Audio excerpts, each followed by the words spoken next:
Salutations, Mr. Lasky. How we doing?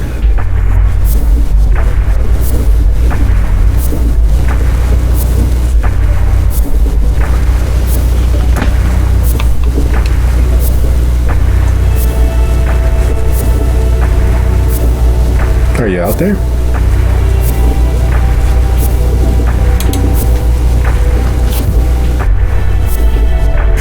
Hello. Good evening. How we doing? You have the anime emojis now too? I always have for quite a while. I just usually don't use them. I like my little blobs from, I don't want to say which Discord server I gained most of them from. But yeah, I like my little blobs. They become evocative. Where's everybody else? Well, you know, everyone has gotten to be fashionably late as the standard operating procedure.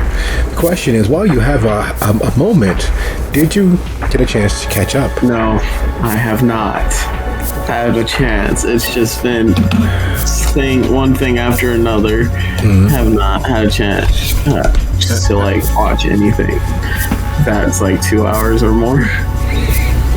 Why don't you have time to watch in the next 2 hours or more when you can do it like 15 minutes every single time?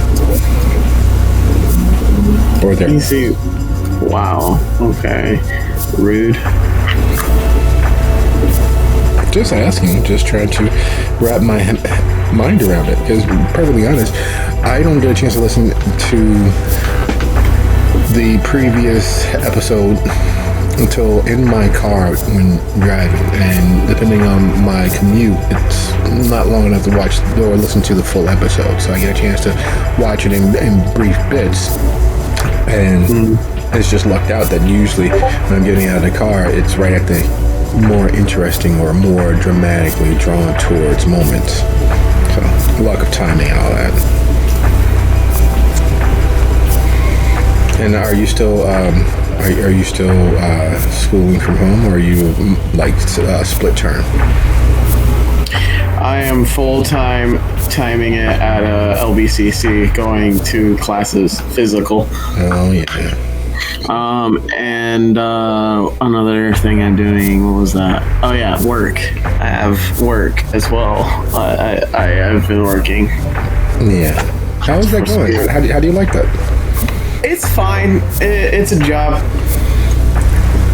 I'm just happy my coworkers are all chill, and the one that wasn't was fired. So. I see. Well, there is definitely that.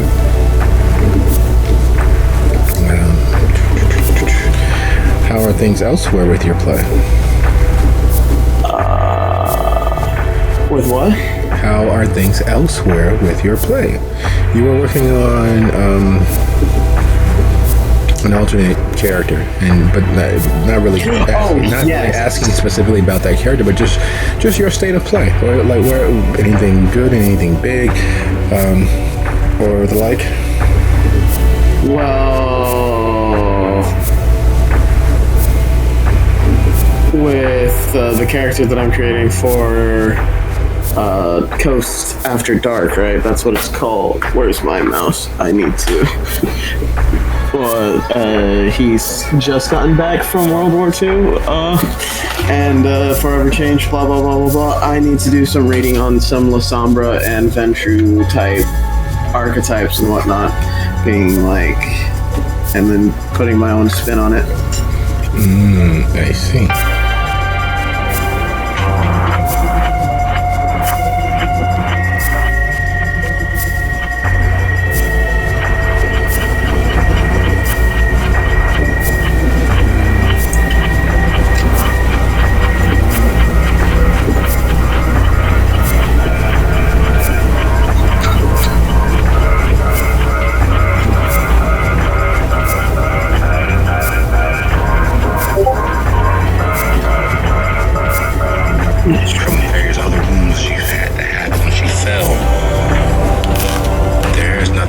What mic do you use? The empty husk. That's a good question.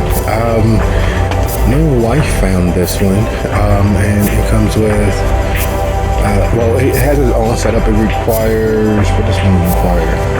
It's a 3.5 inch mic, but it's USB that plugs into the computer. Is it a Yeti? No, I don't Okay. have anything like that. This is a omnidirectional mic from. Hang on. Beatran, Bietrun. Well, the one I have that I'm using now is a Yeti Blackout. It can record a lot of different types of stuff. You just have to change the settings to it. Yeah. Right now I'm on omnidirectional, like you. Matches, there we are. You've never seen Haley look happier. You've never seen Haley so happiness. You've never seen Haley as calm as she is in that moment. When you look across the room and see her sitting there, her eyes glazed over, not slack-jawed, but in awe of whatever it is that they are experiencing.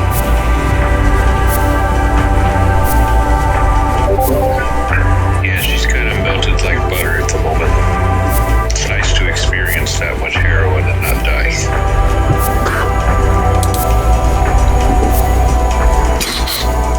It's nice to experience that much.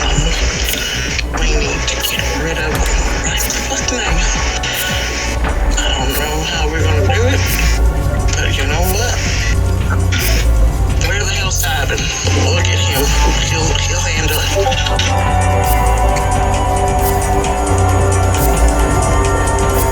So where is the coterie right now? Like, how much? Because I have missed a few sessions because life has been smacking me. Well, that's what we were listening to. The absolute last few moments of the last episode, the last go round. But where they are is with an understanding as to what the power structure is and what their place in it would be. They got rid of a body, kind of, sort of. They watched beings die, and they died for the day, which is where we were leaving them, with them getting back to the safety and security of a completely temporary haven to die. So, yeah. What's up, Gigi? How we doing? Almost just said was like, oh hey Deah. Wait, that's not Deah, that's Gigi. Well, it kind of happens where they kind of bleed into each other sometimes. I'm trying my best to not have that happen, and very much have like specific moods and music and rituals for each of them, so that I very much get into their different headspaces, so that they don't blend as much. But it's getting hard, because stuff starts making sense too much to one or more of them, and then it's like, girl, I agree with that.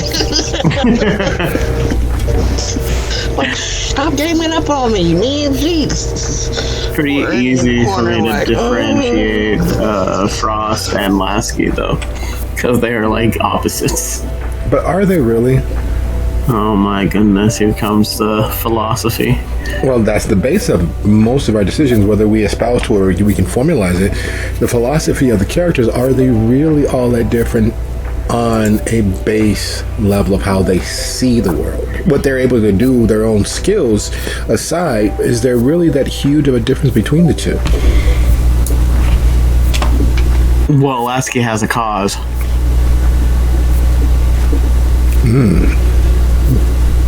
Okay. So you're saying Frost doesn't? That's good to know. Well, I mean, not as of yet. If a cause is being Deah's bitch for an eternity, I'm not. That doesn't seem like that big of a cause. Or what Darling, word? you have yet to become my bitch.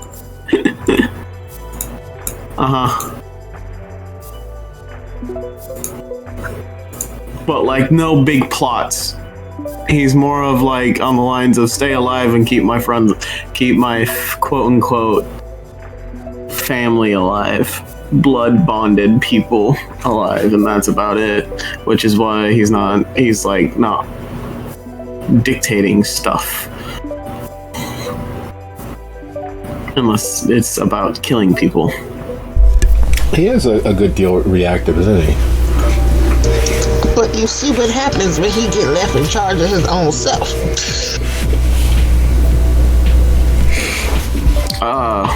That'd be fun to see.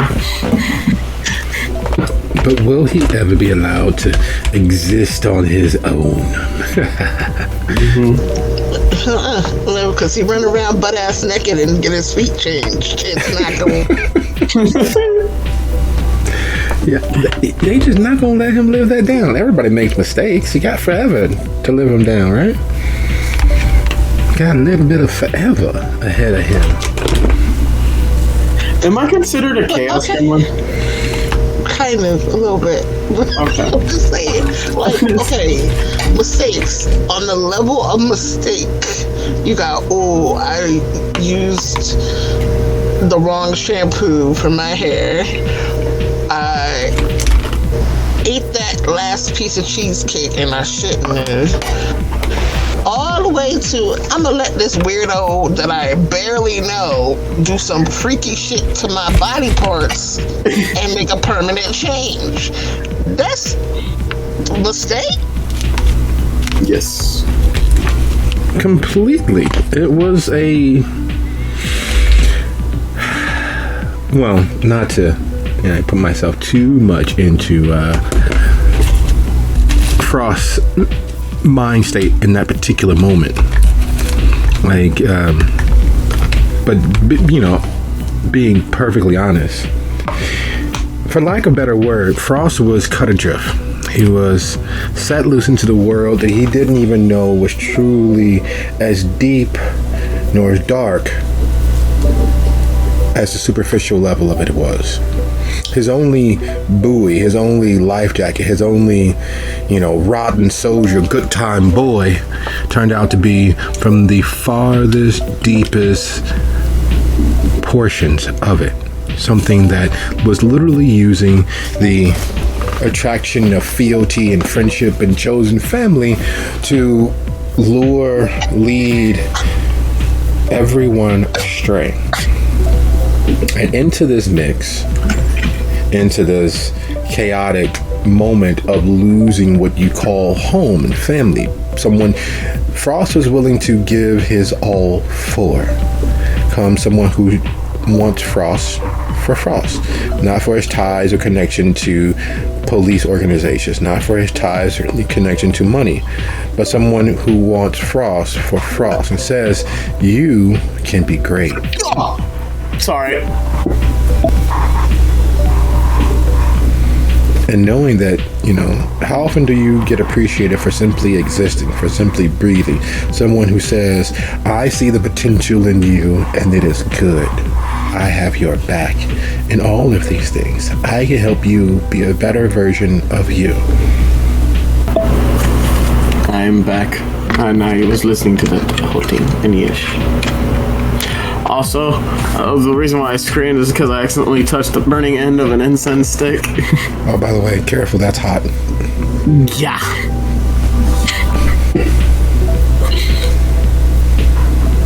But Lathgith mindset is activist, basically.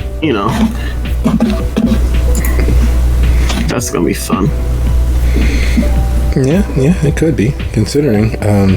But here's your thing. I don't think Lasky quite gets you must act or be acted on. I think he likes being acted on. I think he has a degradation kink. Oh my god. The one time you skip out to a Baron and start talking to him, his fucking thread almost chopped off. Oh god, the stories I have. Well, yeah, all is fair in love and war.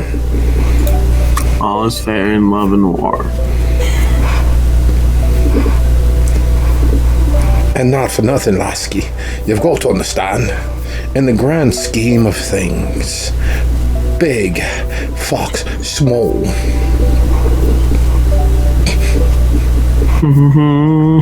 Alright, so I do have word that we will not have the presence of Nikki tonight. Oh. And I believe that we have been properly forsaken by Leonetti. So I don't think that that's a viable possibility of his return. If he does, I'm very, very happy for him and for us. But if he doesn't, I understand. He seems to be a very busy sort of individual. Yeah. And Haley, and last I checked, was beat from their, well, I don't know if you guys know this, but they actually are an actual musician, like a real getting paid for it musician. And Thursdays are usually their rehearsals, their practice. And they've been doing, well, all last week and the week before, they were doing 12-hour shifts on top of all of their other responsibilities. So this week they got a reprieve, and they're only doing 10-hour shifts. So not counting traffic, of course.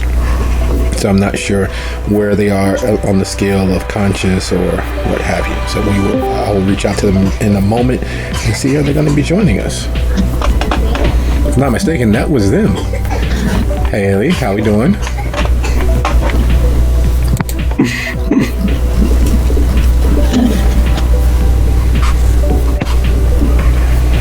So tired. I was just letting everybody know that you have been doing the Ironman 12s and then 10s. And so, yeah, I wasn't sure how conscious or cognizant you'd be right now. I was getting ready to drop a missive and say, hey, we won't be having Nikki. Nikki is in a similar state of extraordinary hours, and they dope themselves up to get rid of some of the pain. So they're under the weather. I'm not sure if they their work injury worked out or not.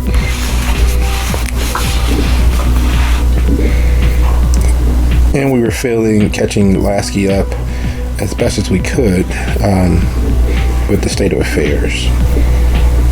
So most of those matters are out of the way. Any questions, suggestions of where we were?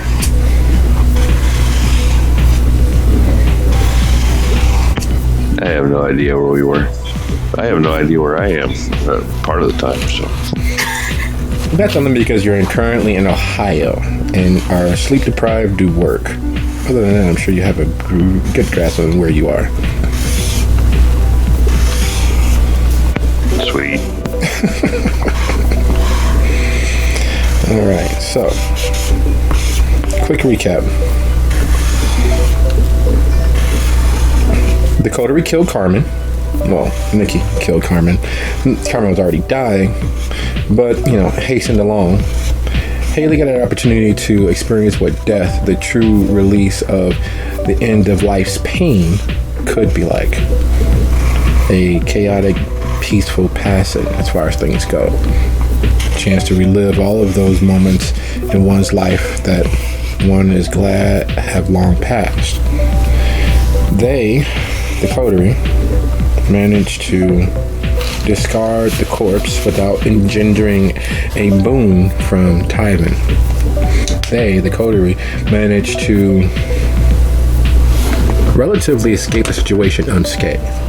The deal still standing, of course, that tonight will begin the rest of their lives as, well, hands of the king, to borrow a fandom. Because underneath it all, underneath all of the Baron's power, underneath Modius's power, underneath Juggler's power, there had been a presence of the Shadow Kings behind most of what was happening. After all, it was the Shadow Kings that initially laid Gary low. It was the Shadow Kings that had in their grasp and grappling for power ensure that Gary would never be a threat to Chicago. And now, for the first time in Gary's existence, one of the Shadow Kings has decided that Gary is a place worth saving. You all know more than the width and breadth of the entirety of the Gary kindred community. You all know that there is a hand at work in regards to most of what's been happening, and that hand is not the Barons. That hand has in fact decided to support the Baron as long as they are able to keep some semblance of order.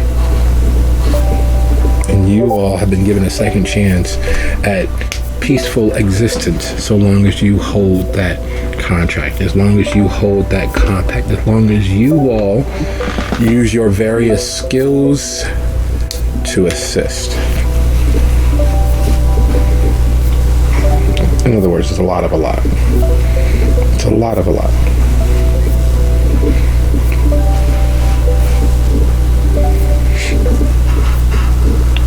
There were several other intrigues and dramas that you all became aware of, namely that Alicia takes it very personal. What happened to Artie? What happened to Arthur? What happened to the Mad Bomber himself? And, well,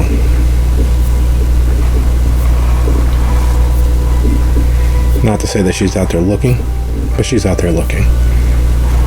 Not to say that she has every intention of being vengeful, but she has every intention of being vengeful.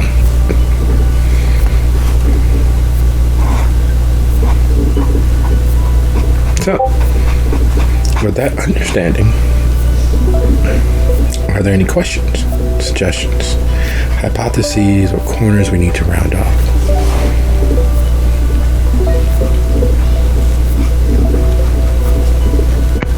I do not believe so. Excellent. No, those of course are the broad strokes. But most importantly, and as we prepare to dive into the morass, the mass, and what follows, my thanks. The time that we share is very, very important, not only because it is, we don't get to play often. We don't get a chance to tap back into those wild, young, youthful days of our past. We're not free children. We have bills and mortgages and rents and car notes and cell phone bills and every other reason why we should be polished, mature, banal adults. So these moments that we share are a bit of magic, and I thank you all for allowing that into my existence and being a core part of it. So thank you. From the top of my mind to the bottom of my heart and all states in between, thank you, thank you, and thank you. And without much further ado, as we're just a few moments past our hard start, I'd like to say that this is officially Season 5, Steel Hearts, Rusted Souls. Tonight's episode, the Paraprosdokian of Hoarfrost. It is well into the middle portion of our season, and the coterie has managed to roam and range far and wide, delving into truths that were best left as lies. They managed to wrest survival and continued existence from the jaws of outright abject defeat. They've managed to escape an immortal enemy, not just a long-lived or live until death immortality that the kindred existed, but something that was there when the light separated from the dark. Something that was wholly, invisibly present every step along the way. Something that was above and beyond the ability for kindred to properly interact with, to change the fate of, to manipulate, or otherwise engage with. They survived it. not only survived it, they managed to wound it in a way so deeply and thoroughly that they were released. They were spit forth into the rest of the world. They were set free. With them, they brought an individual who had amassed a wealth of tertiary power in that area. With them, they brought all of their thoughts, and they're witnessing the final moment of Arthur Caldwell's existence. With them, they brought an understanding that the world was far wider, darker than they had imagined. And along the way, they found truths. They were able to see the puppet master who has pulled strings, who's manipulated things and created the chaos through action and inaction that abounds around them. And due their efforts, have managed to wrest a second chance at a relative peaceful life. If you consider political intrigue peaceful, of course. And so surviving the night, death still clinging to them like a perfume that refuses to fade, having closed themselves off to the day. As always is the case for the kindred that died during the day, the switch was thrown. Nothing else mattered. They were left alone in that space between moments. And the next moment, there once more in their world of everlasting night. The sun, no longer a factor. The night, however, a very real factor. They are housed in a place off the beaten path, in an area of Gary that still hangs on to the idea that it is not only just a city, but a city of equal standing and competition with Chicago. Foolish, idiotic thinking, fantasy. That's what it has always been. Yet it's one that helps Gary, like the beaten dog that it is, refuse to die, refuse to simply cease to be. And so if you all would be so kind as to go ahead and roll your rouse roll, your awakening moments, and where the beast leaves you.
There are two constants in the world: change and man's inability to deal with it. Even above and beyond taxes, even above and beyond death as a concept, there's always change. And for Haley and John, that change is the moment their eyes snap open. Their beasts, all of those subconscious, selfish need rears its head. For John, it presents itself as a simple, straightforward push. The consumption of things, the need to absorb, the need to bathe in the stench and weight of the living. For Haley, it presents itself as the most aggravating, antagonizing hangover imaginable. The sort of hangover that nothing but a nice, fat, juicy burger and the hair of the dog would ever solve.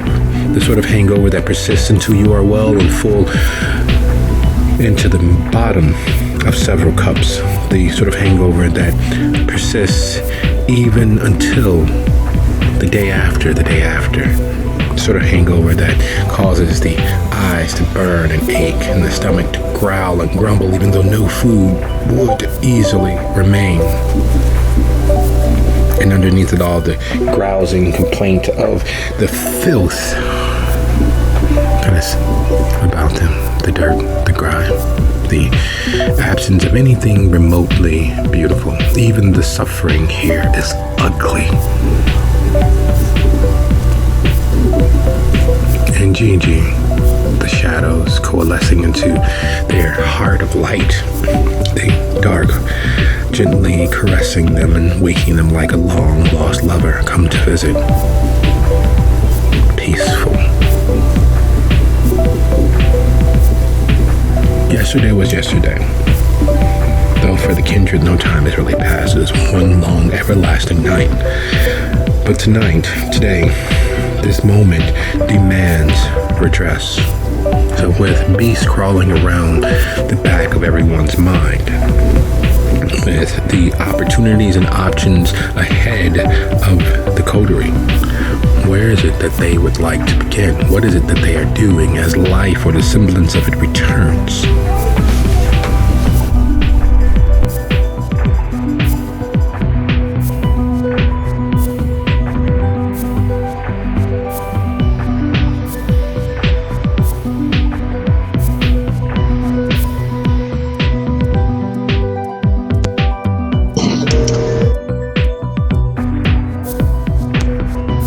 Haley will realize that she could eat and then try to figure out where she can sort that out.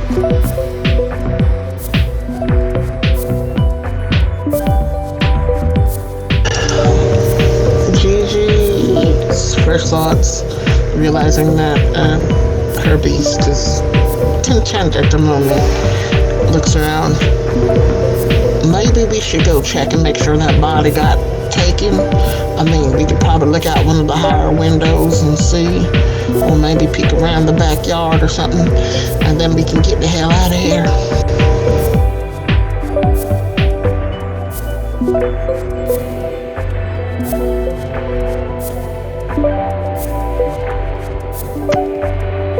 There was a body.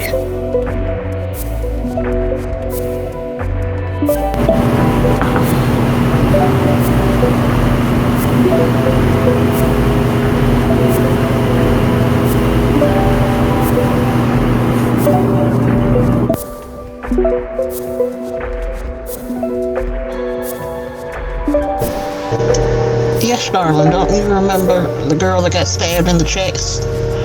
And then you rode along as she died, and then we had to hide the body that one. Right, the dead junkie. You think someone came along and took her because they collect dead junkies? Thought this one will look really good here on the end of the bookcase next to me token collection. No. For goodness sake, no.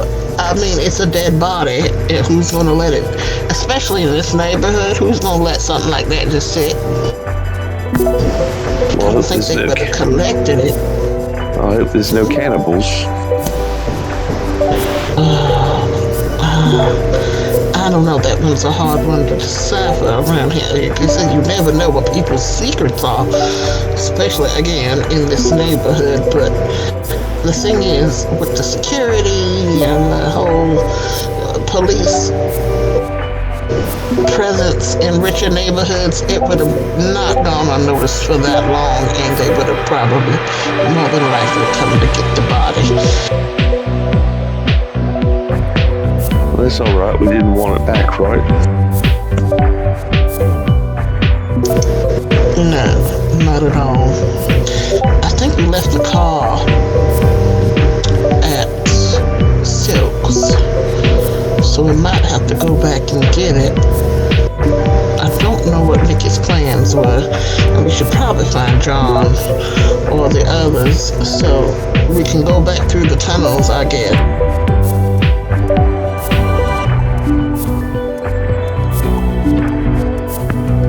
Well, I'm not doing anything else. I could have a bite.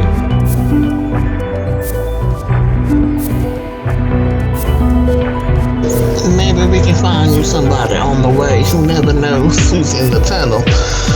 Or, of course, you seem to like silks very much, so maybe they would have somebody there. You know, the funny thing is, and the thing that most people fail to really quite grasp of it all, the name of the place is Salacious, but the common parlance in what everyone says, they don't refer to it as Salacious unless, of course, it's usually a matter of status, knowing the actual name, much like knowing that the succubus was called the Succubus and not the Succubus Club.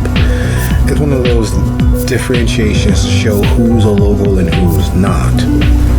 But the idea, the mentioning of Salacious as silks in this current moment, having experienced a part of the many small changes that Tywin is beginning to put into place, it feels wrong on the mouth. Almost as wrong as calling it Tywin, but still less proper, less accurate somehow. And as the notion of that settles with Gigi and by extension with Haley, because perfectly honest, while most upstanding anarchs at least give lip service that Silk is a tower lapdog or is playing both sides against the middle, or the many old kindred references to everyone goes to Silks, as if it is some speakeasy during the time of the rise of World War II, as if this was Casablanca. There's still that fact that if you want to party in Gary, and you want to rise above the occasional bonfires or backyard barbecue, or finding kids alone in the forest preserves or in abandoned homes, that it is the preeminent place to go and have a safe, secure feeding. The donors at Silks have been trained within an inch of their very existence how to operate in tandem and in pairs to mitigate kindred's ability to do harm to themselves and the world around them. Fully giving themselves over to the kiss so that sweet release of the hunt is still massaged without allowing them to divest the planet of another living entity. A way to keep them safe from themselves while providing what they most feel they're able to get away with. There's safety at Silks. There's an understanding as to the condition, not just from the other kindred, but from the professional staff, the donors that operate there, that are paid exceedingly well. It's not quite home, but it's very close to a home-cooked meal as far as such things go. The same, however, can't be said for Lasky. There is a rawness. There is a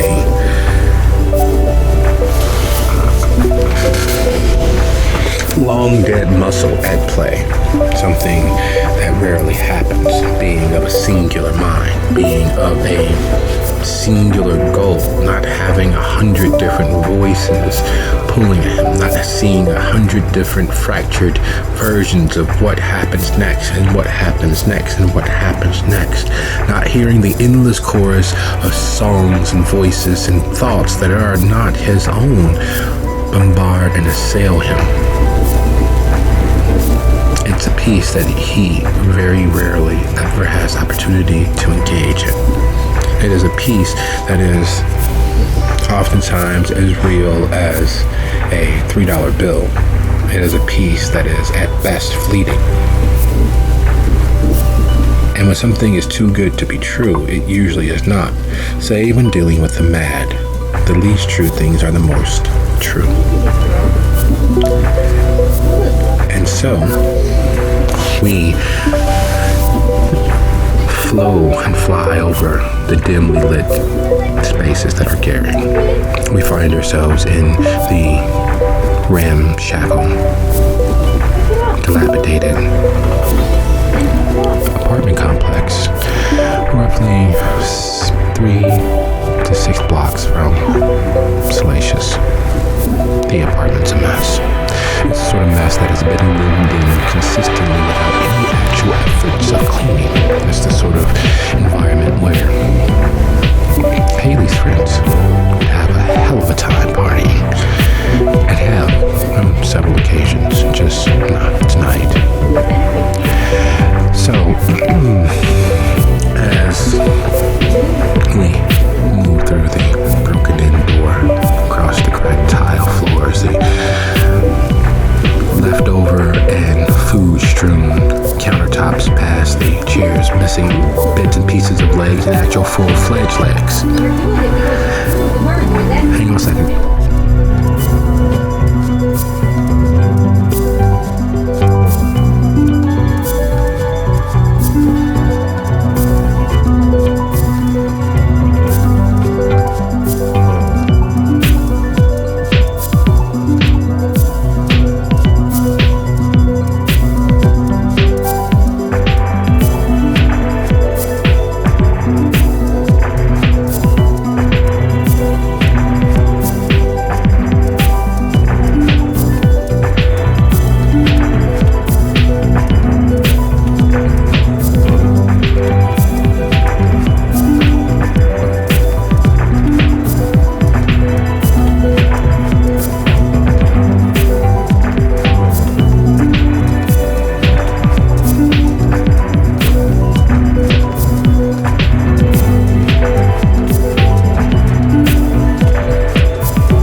So hell is what we find ourselves in the middle of.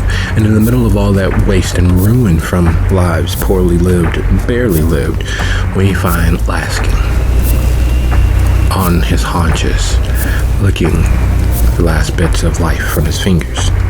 Strewn about him the remnants of a party in full bloom. There are grams upon grams of illegal substances about him, and bodies upon bodies spread across the floor between he and the door. How he got here is anyone's guess. How he leaves as his peace fades, as the voices are whispering but quietly, singing lullabies to themselves, is anyone's guess, and solely his own. Finding yourself in this situation, what is it that Lasky is attempting or planning on doing?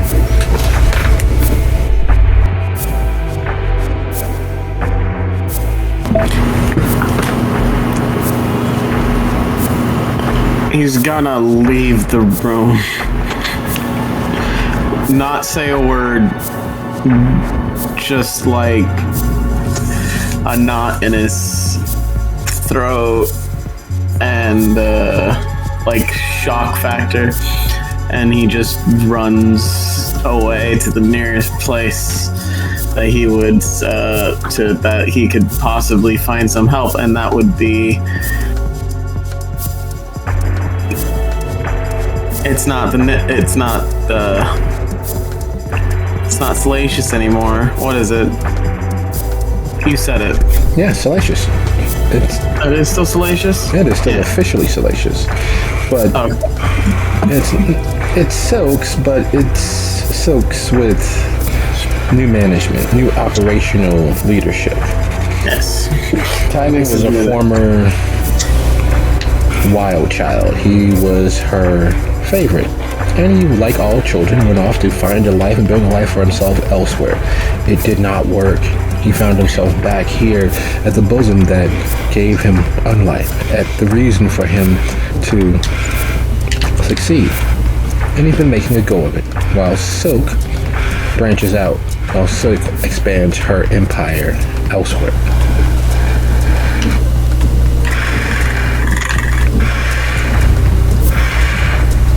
So, blood-soaked and smelling a mess.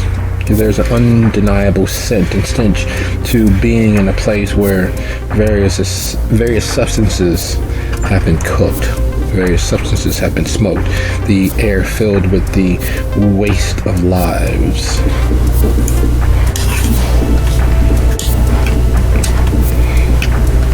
And you know the saying, there's no such thing as a coincidence. So as everyone arrives at Salacious roughly the same time, because while he ran, you all had the opportunity of waking to the night, rousing and returning to life, resurrecting yourselves with a nice decent conversation. And as you all make your way toward the door, coming out of the open space where the trees separate Salacious from the rest of the block, coming out of the dark spaces where Salacious opens itself up to what seems to be just a wild waste that is kept as a bulwark against the rest of the world, where it hides as a shield, keeping Salacious mostly from view, comes Lasky, looking very much a state, looking very much a fright.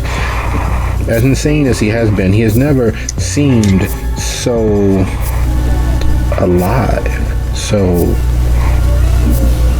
vibrant. And unlike when last you saw him, he's not with Leonetti. Unlike when last you saw him, he is in fact covered in the various bloods of things, because they're no longer people. That much is clear.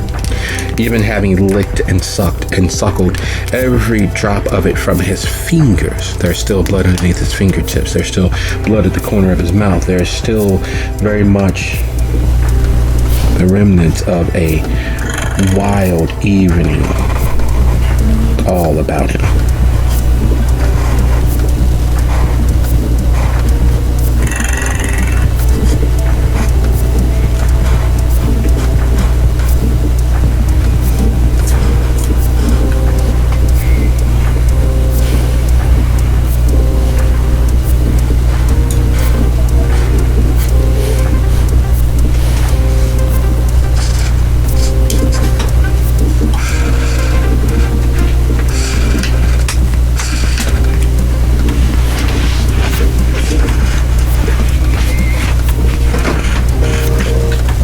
So we ran into him outside? I thought we were coming through the basement. You are, because you ran into him outside.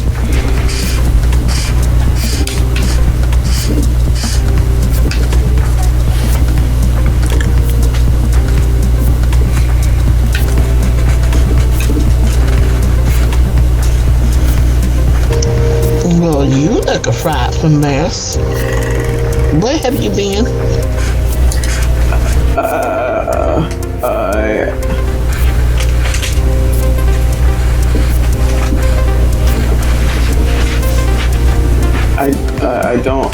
I don't remember.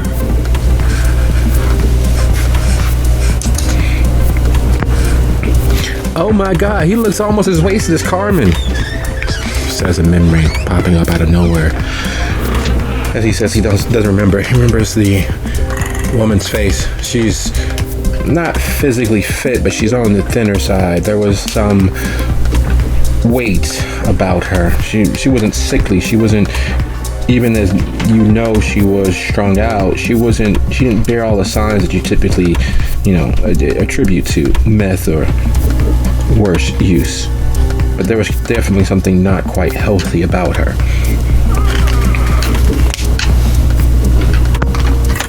Well, hello, you.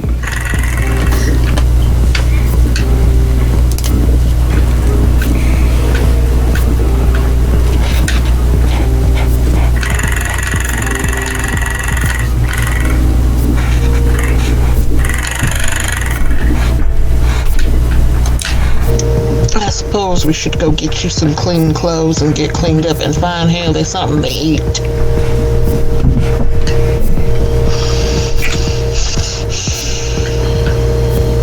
Do you have anywhere that you feel safe going back to? So we can talk about what just happened last night so that you understand where we are and our choices from here on.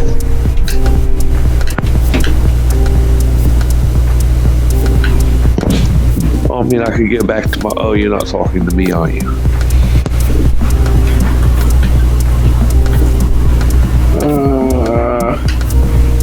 I mean...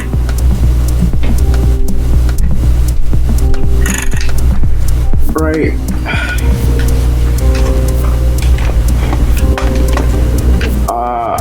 Yeah. Any place you're comfortable with, I'll be comfortable with.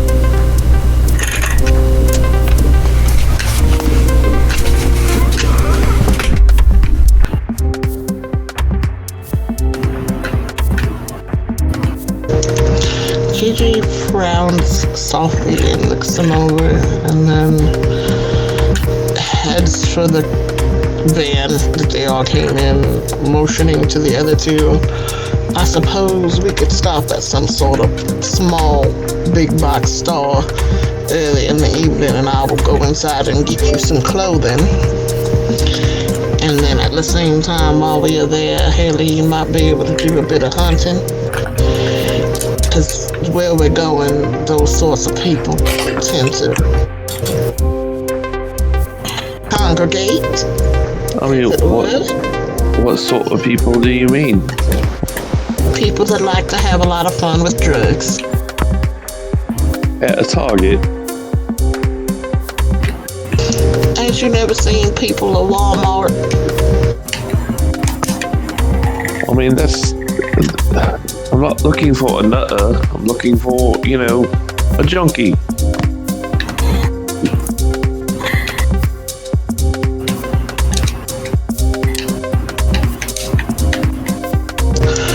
That's why I said Target and not Walmart. I mean, where's even the challenge of chasing down a 400 person on a scooter?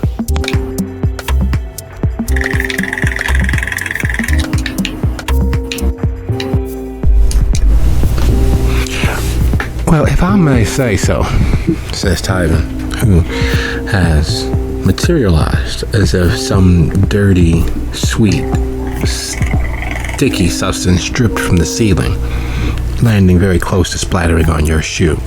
Dressed as he is clearly placing himself several steps and several levels above his usual guests. Unlike Silk, he isn't putting on a show to welcome those who enter Salacious. He is simply oozing from shadow to shadow. He is merely materializing. It's a different style of hosting. It's a different style of management, and it is unfortunately far too becoming for him. I could arrange something that's more within his means, and well, if there's a particular substance you would like, Miss Brookstone, I'm sure that we can arrange such things. I mean, unless you got a coupon, mate, I'm flat broke. Well, coupon of sorts, I'm sure we can arrange. After all, any friends of our mutual associate is a friend of mine.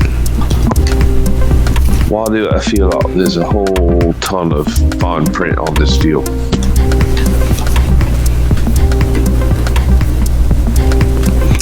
No fine print except for that normally comes with such things. A favor for favor, assistance for assistance, you scratch my back and I occasionally scratch yours. After all, we are compatriots in a singular pursuit of making us, as local Garyites, better. Because after all, a rising tide raises all ships. Am I right, Gigi?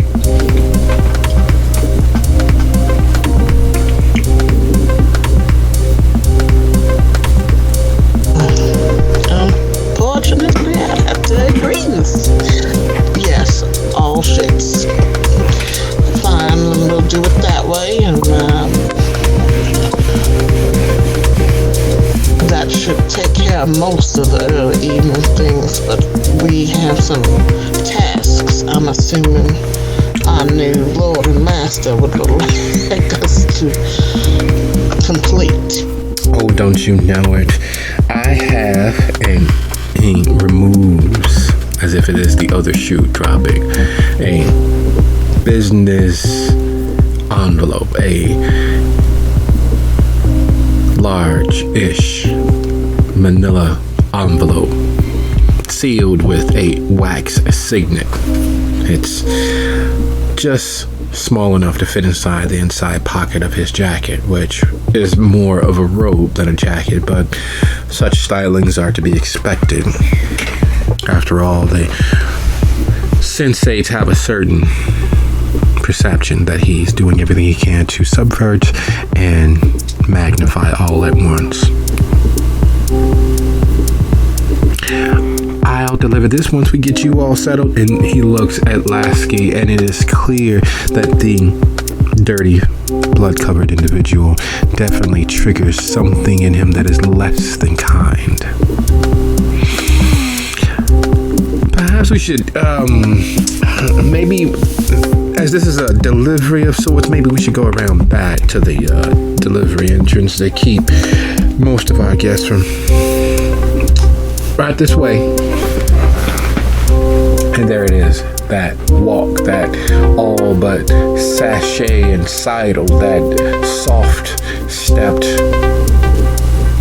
stealth walk, because it's surprisingly fast. There's a certain swirling mix of masculine, feminine energies present with every step. Not quite a full jiggle or flounce, but also not quite a stalk. It's unnerving how directly in the middle of both energies it is.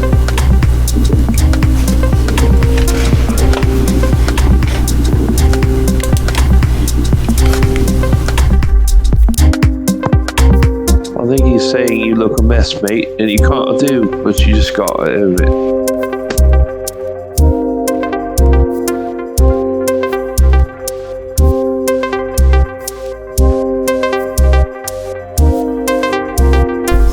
As you all, the three of you, make your way to the back of Salacious, in through one side entrance that circles the back portion of Salacious, and finally down and in, you find yourselves in a half suite. It is not the large, expansive, cozy space where partiers are want to go. It is clearly one of the more substantially private rooms, one of the more substantially private suites, the places where you're guessing more rough trade happens. Now, I'll go fetch your associate some clothing, something fitting his social status, of course, and I should probably leave this with you all. And he sets it down on the counter, makes his way out, leaving you all alone with the middle of the envelope, leaving you all alone with Lasky covered in blood and dirt and the odoriferous remnants of meth, crack, and several other burned chemicals such as tar, which is significant only in regards to its use as heroin and the production of heroin. And how Haley knows this, I'm not sure she would like to share with anyone else, but she does. She can all but pinpoint which illegal substances he has been washed in, which illegal substances he has been partying with or been partaking of.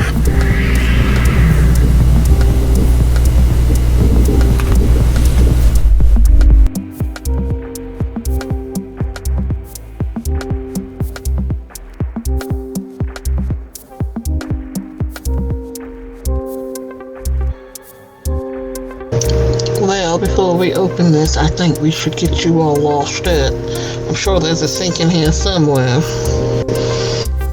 so that you put on clean clothes clean and not smelling like all of outside. Then we'll open the envelope and we can explain some things to you. Actually, I'll explain them because I don't know if Haley will remember all of what was said last night. I'm an excellent explainer.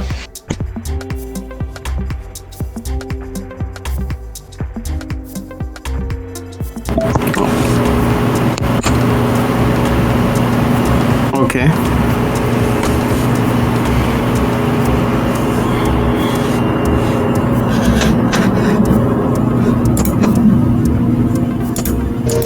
So getting some water together for John while John gets washed up or as clean as he's gonna manage himself. Gigi is going to go over meeting. What was his name? Maxwell. Maxwell. This is I wanted to say Marcus, but no, that's not who it is. I don't know if you know who Maxwell is, but he was, in a way, technically the first king of Chicago, or prince, as it were, and supposedly dead, killed by Logan, quote unquote, but has not actually found himself alive or undead as such, and was actually pulling the strings behind a lot of what was going on with us. And it turns out that our dear Mr. Farmer was stealing from him. And that was why he pushed so hard for us to try and take our new baron of the city out. And we have found ourselves conscripted into living peacefully as long as we toe the line with our new leaders, as it were. And I am perfectly fine with that. That's all I wanted in the first place, was to live peacefully. But if we have to do a little work to do so, then that's fine. All they said they want from us, quote unquote, is to do what we have been doing, but for the right people this time, and not fight against them. So that is, I'm sure, what this envelope is about.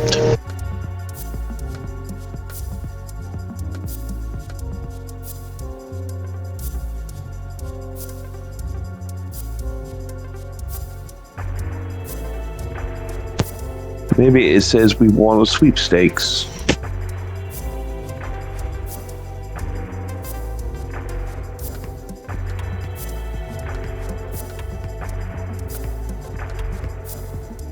Nothing good comes in the mail. At least that was the general belief for most people who live from hand to mouth, from check to check.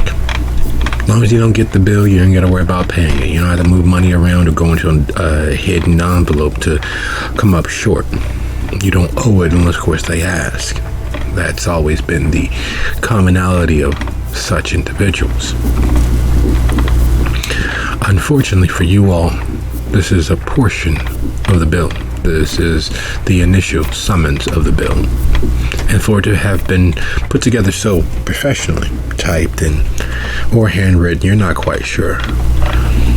The envelope has a certain foreboding. It's, yes, you agreed to it. Yes, it was on the table. Yes, you were all good with the idea of it. But now here comes the doorway, the final step, as it were.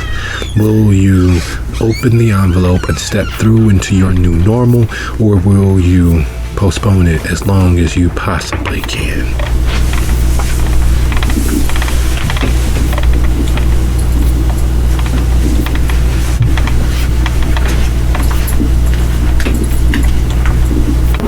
Postpone.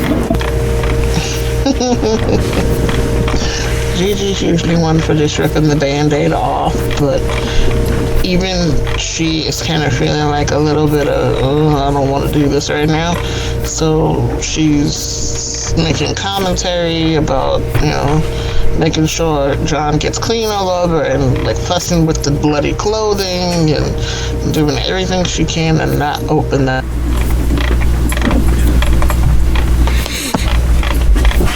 Are you two dating? Are you having a moment? Should I go away?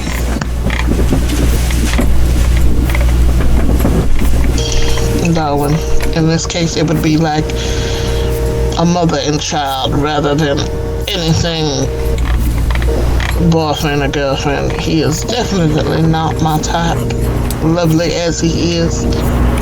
Lasky would also raise his hand, already taken, and points at the ring on his finger.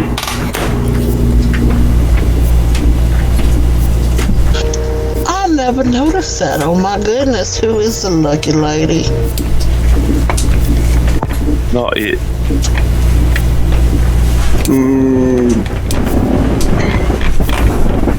Undisclosed information.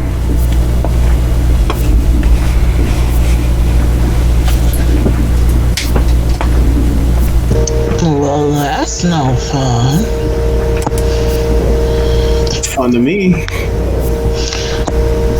John, Right. you forget who I am. You've shared too much now, and now you have regrets. Right. And speaking of regrets, there's still the factor of the envelope sitting there like a bomb unexploded.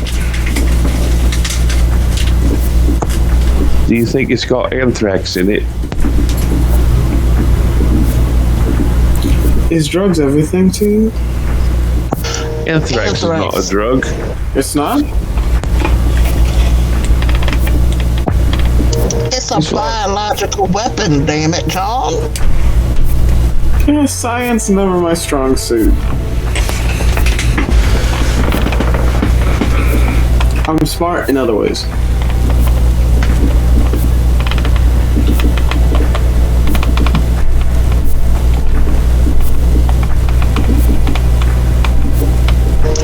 You keep telling yourself that. Little engine that could keep going, and Lila shakes her head and goes for the envelope. Fine, let's get this over with, and then cracks the seal and Oh no, it's too late now. You've opened it. You've destroyed all plausible deniability. Deniability to what?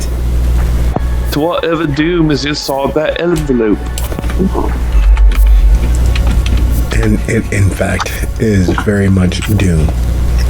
Because it begins like all bad stories ever created. It begins with a letter, not addressed to either of you, not addressed to Maxwell, clearly intercepted from someone else.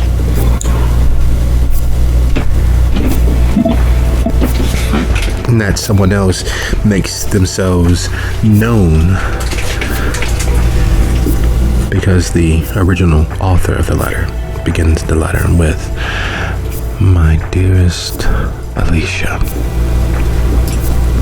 2 L's, 2 I's, a C and an A that is written in script to be reminiscent of a heart. It goes on with the typical maudlin. It has been X number of days, X number of weeks, X number of months, and X number of years. All of those X's being several, far too many. From your best guess, if the count is accurate, these people, whoever is writing the letter, and Alicia haven't spoken in roughly 20 years. The troubling part is that they are responding to a letter from Alicia. When I first opened your letter, my heart soared. And it is very much maudlin and over the top. It is very much the sort of thing that was de rigueur and all the rage at least a century ago. The turns of phrases barely English by modern vernacular standards, but very much heartfelt. You can feel someone getting their hopes up of moving out of the friend zone, willing to do whatever was asked in that initial letter. And as it swirls and soars and turns all sorts of poetic phrases, it boils down to that this individual is coming to Gary to act as her sword, her shield, and ensure that her sire, for all of his black-hearted glory, will be properly avenged.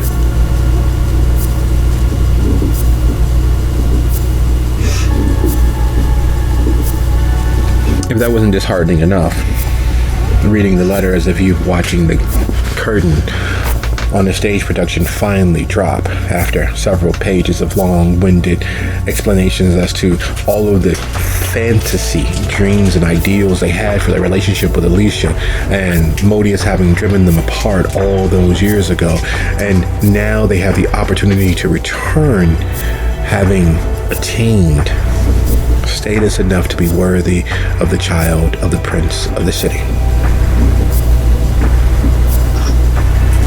They are ignoring all of the troubles and strifes between the various families, and we'll put that on a back burner. Unlike the previous visit, there won't be any surprises from the Setites. Unlike the previous visit, there won't be warfare in the streets, and that they will ensure their mutual success.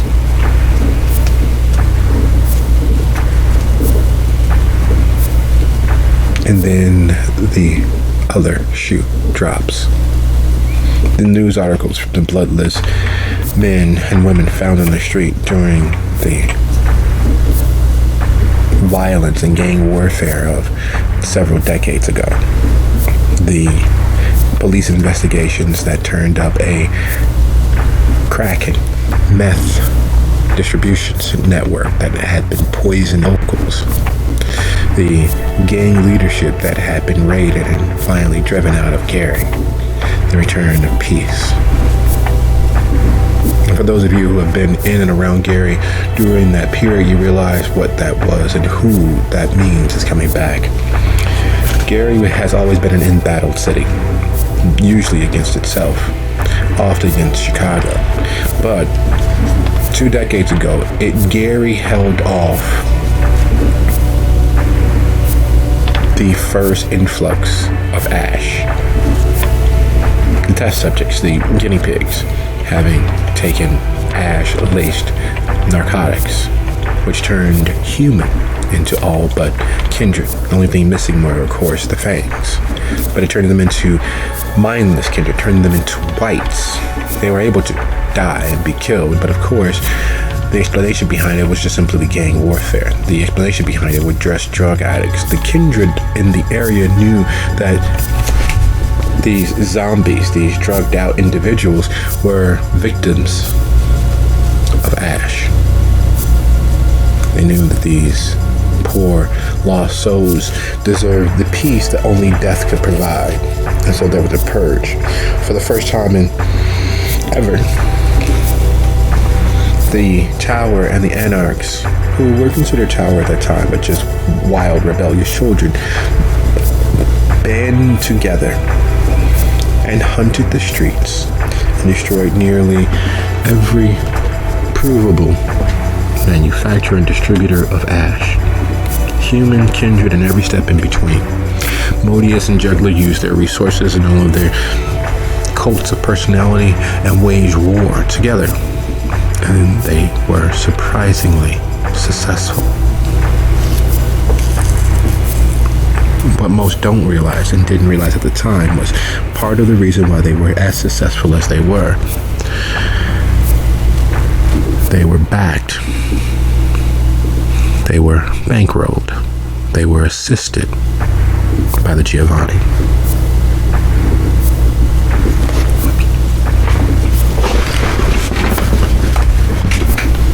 In the person who is returning, an independent filmmaker, long believed, fallen from public scrutiny, long believed, irrelevant, was driven from the city upon the close of that war. And she is on her way back. She is coming to settle things, to ensure that Alicia becomes the power she was always meant to be.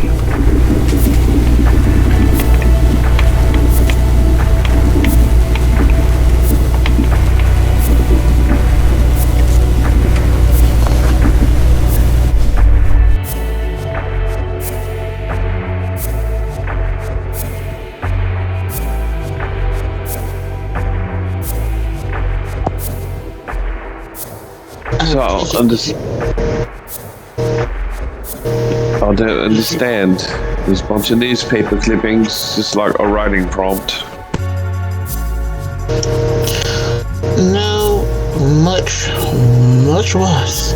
Does Gigi recognize the name or the person in general?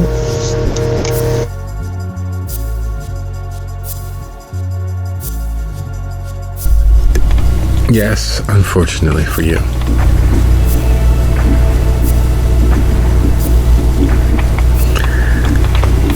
Annabeth Castellano. She has been, or purportedly is, a fixer for the Hakata. You now know that she's specifically Giovanni, or at least using their banner for whatever profit it'll bring her. Castellano was the boots on the ground lieutenant that helped drive the zombies from Gary, and was driven from Gary by the combined power and efforts of Modius and Juggler.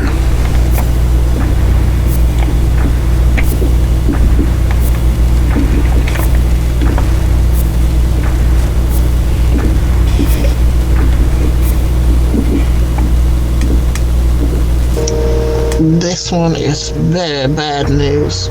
She is like a one-woman fucking wrecking ball. Like Miley Cyrus. Miley wishes she was this woman on her worst day. Oh my lord, I don't know.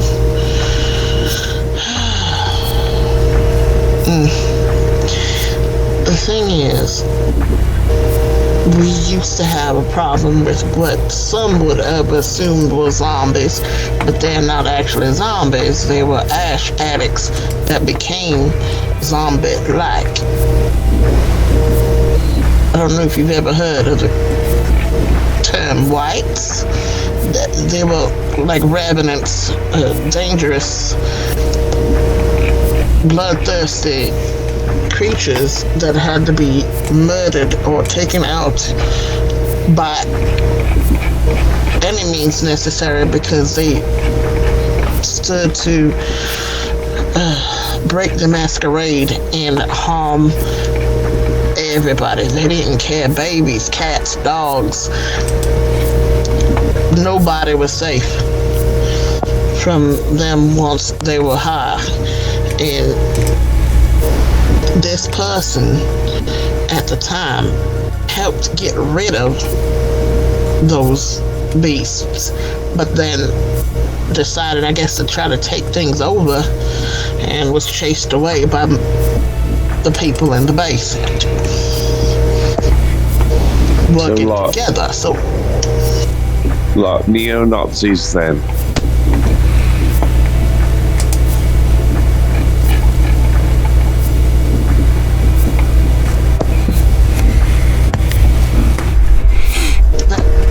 That gives her pause for a minute because she's trying to draw the parallels in her head as to how that makes sense.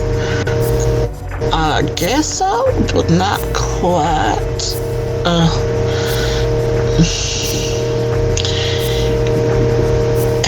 Okay, I know you are familiar with some of the different substances that people can be on. Have you ever seen what's the ones that get like real crazy and like you can hit them with a taser multiple times and they don't go down? Them sort of people. PCP, whatever, something like that. To the nth degree, like 2 or 3 of that, all in one body. They could be bleeding, the hurt wouldn't stop. That's what Ash did. And I don't know whether they're attempting to bring Ash back somehow or just use it as a distraction. I don't know whether Ash ties into it, but what I'm getting is that this here woman is coming to help the woman that has a thing against the person that killed the Mad Bomber. And currently you are the main suspect of who killed the Mad Bomber. Even though we know you didn't do it, because we were there, they don't know that you didn't do it, and this person is coming to take care of the person that took out the Mad Bomber. So what you're saying is there's a woman and another woman and a bunch of blokes who are on drugs that don't sound very fun. And there's a Mad Bomber, and I apparently am a murderer.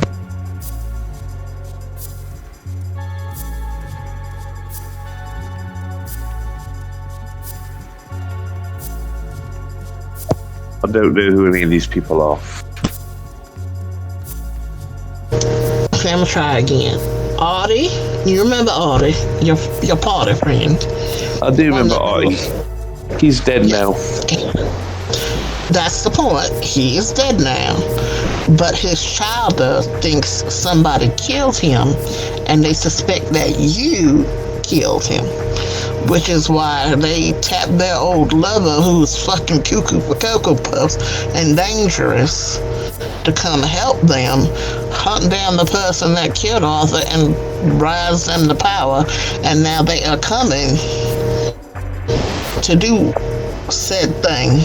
And that means there is a target on you, and whoever's helping you is back.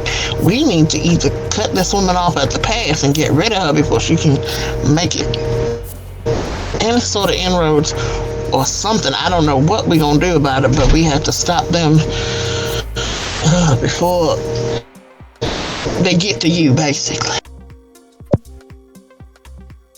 You ever wonder what sort of bird that is? What kind of bird eats chocolate cereal? And what's the difference between that and Count Chocula?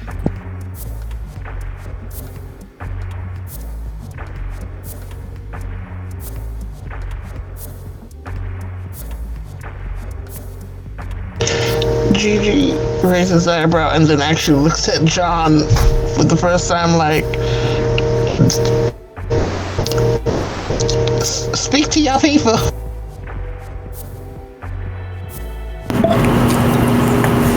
My people?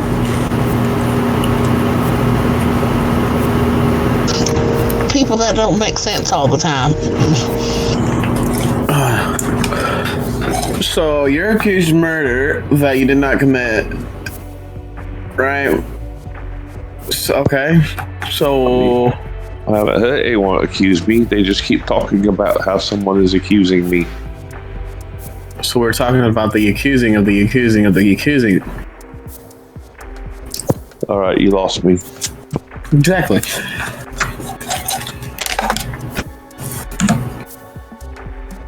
What if we just told them that I didn't do it? Do you have proof that you didn't do it? I mean, I can say that I didn't do it. I bet, however, and I've been told this a lot, that if you put me in a room with them for 5 minutes, at the end of the 5 minutes, they will believe me.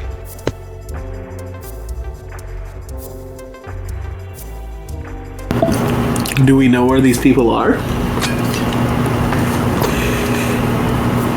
I don't even know who these people are. Looks to Gigi.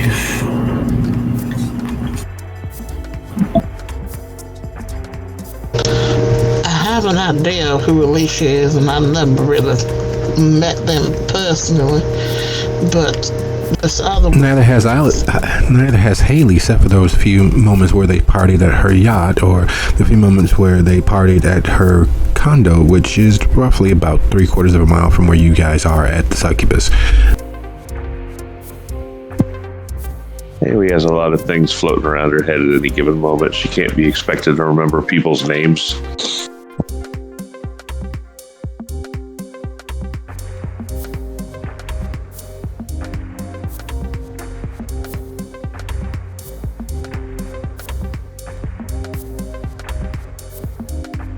See, the thing is, the reason I suspect that this woman, Alicia, thinks that you killed Arthur is because she saw y'all together at some point. And what it sounds like is you were the last person she knows was with Arthur before Arthur went missing and got killed. So that is why she is focused on you. Well, I mean, she's been with Arthur at some point too, and perhaps she was the last person that saw him because she killed him. I mean, there are many scenarios that this could end up being.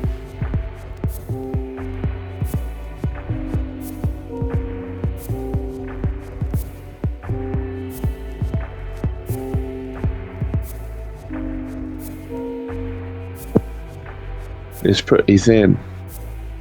Just because I knew Arthur and I happened to be with Arthur doesn't mean that I killed Arthur.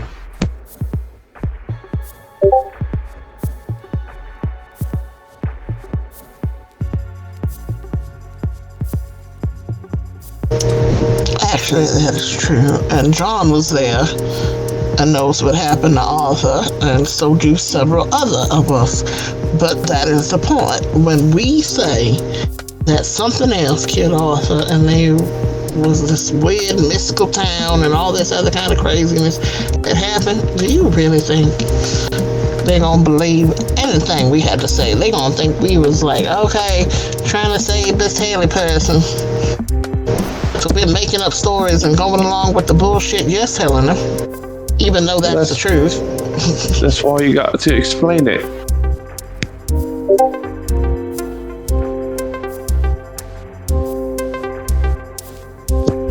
You say, look, this is how it is, this is how it was, and then you explain it.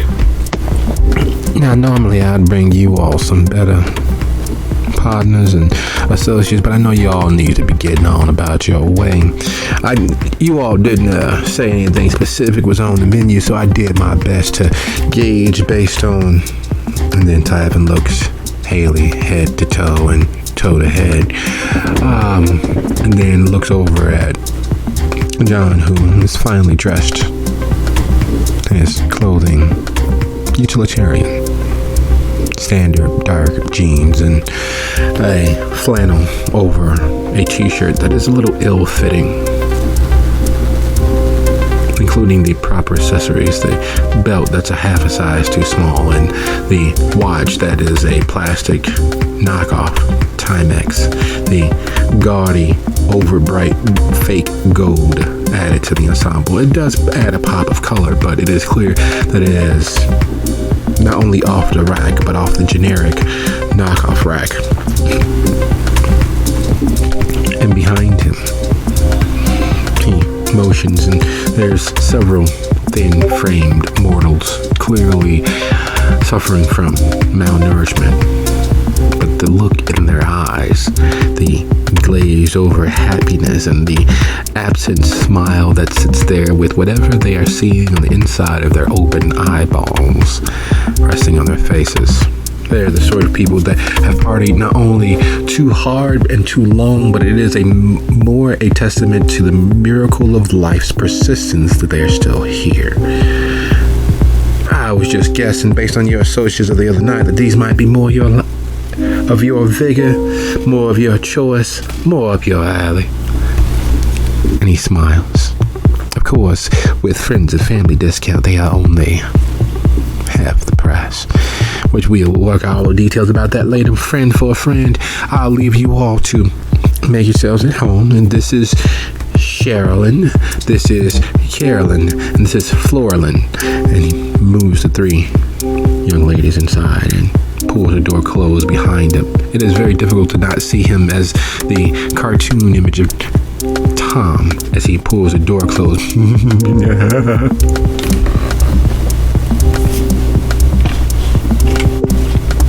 I don't think I want to eat these people. Also, I'm not sure that after he looked at me like that, if I'm pregnant or not.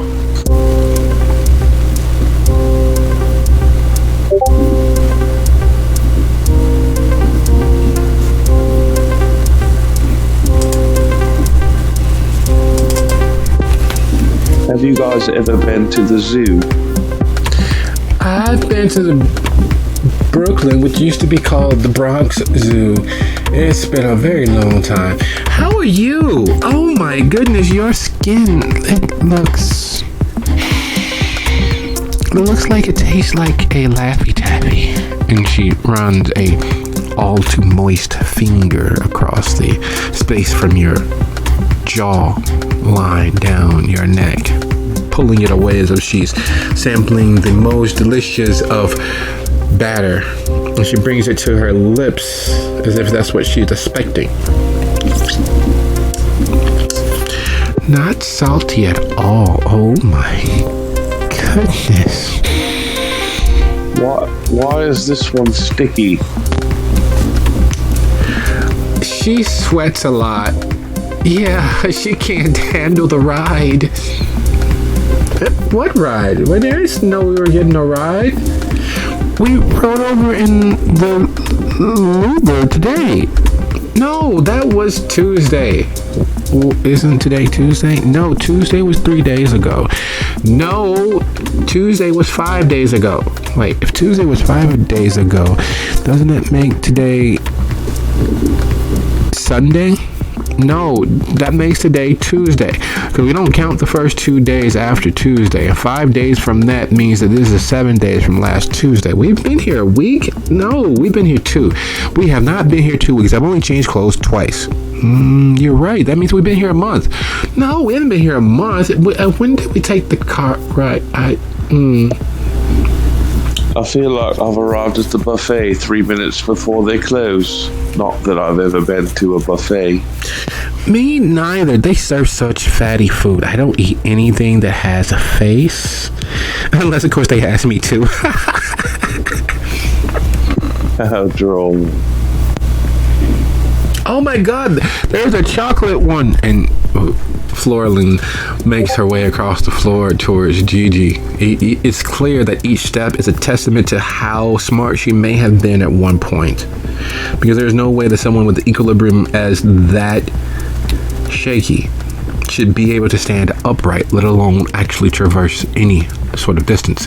But she does. 1 foot falling exactly just 2 degrees to the left of the previous step. There's a 2-degree incline to where she's moving, as if she's righting herself and attempting to surf the stormiest of seas to get across the floor. And even though she's aimed dead on, her eyes and her face pointed directly at Gigi, her feet have her in an almost parabolic curve, falling finally back into Gigi's orbit as she covers the 10 feet from where she was to where Gigi is. Yeah, you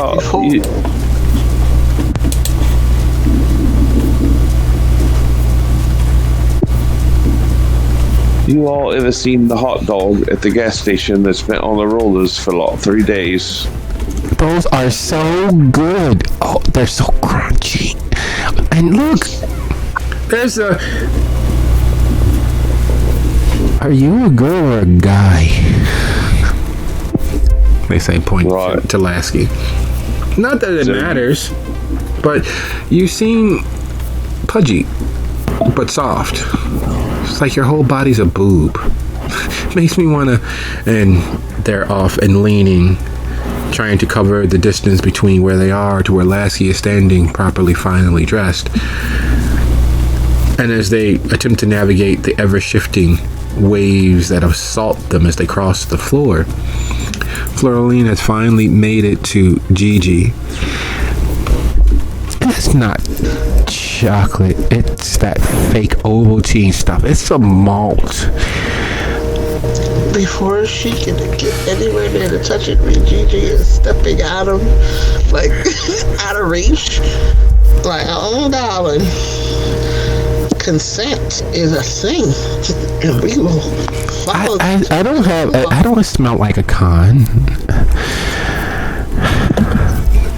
So go ahead and dig in there, dirty guy who's clearly not dating Gigi, because I don't eat gum off the bottom of my shoe.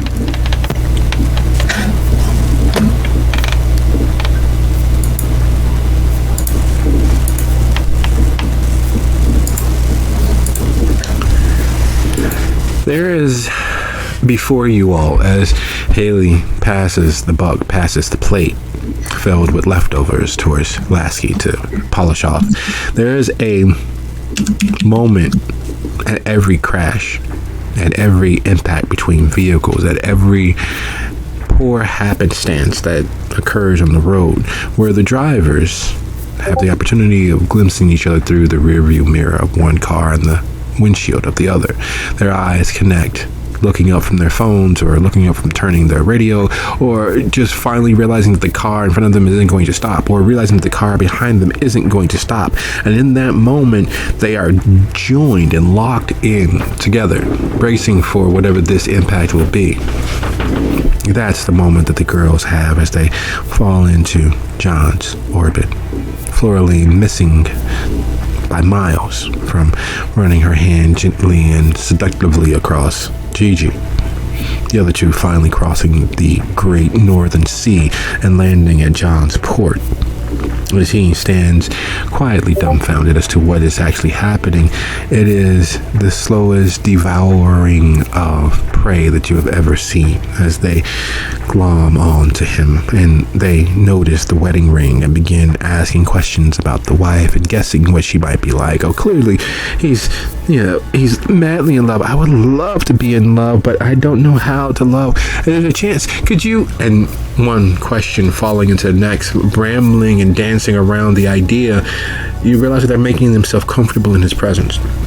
Their efforts winning him over moment by moment, because for the first time in a very long time, he's on the proper wavelength of the individuals around him. And he realizes as they're talking, he's absolutely talking to them and dealing with the infinite calculus of possibilities, that the only way to escape this black hole is to dive into it and swim to the other side. So he engages in conversation.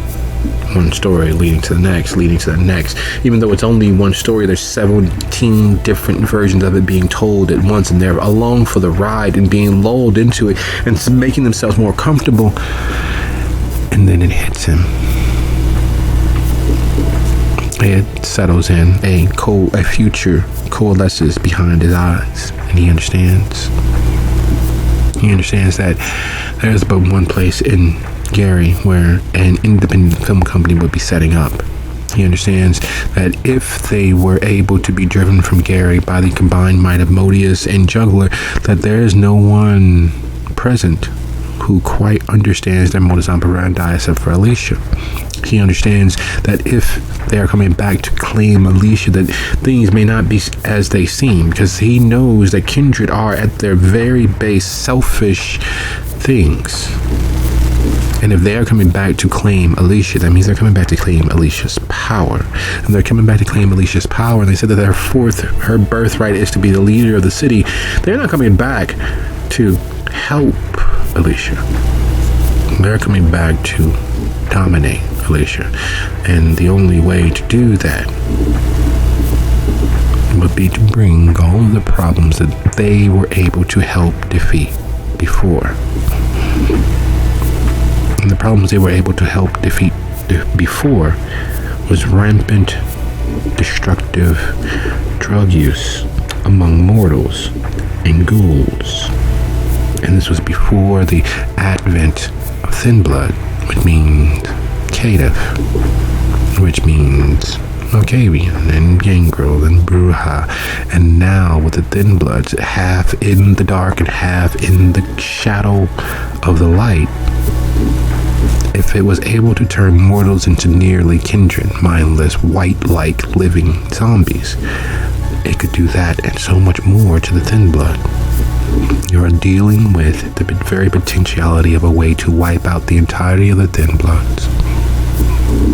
And there's about one place where such a thing might start.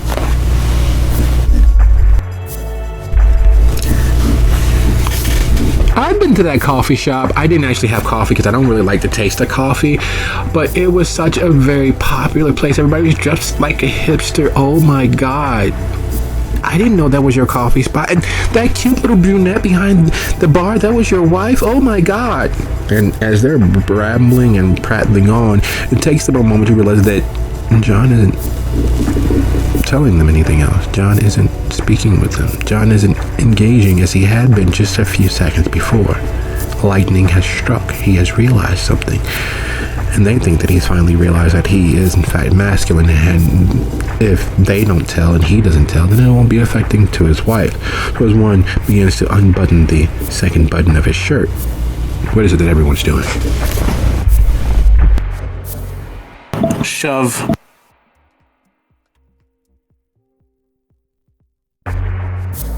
Strength brawl +1.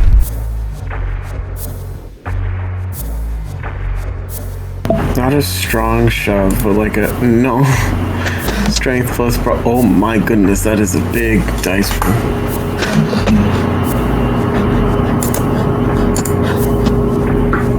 And you said +1? Yes.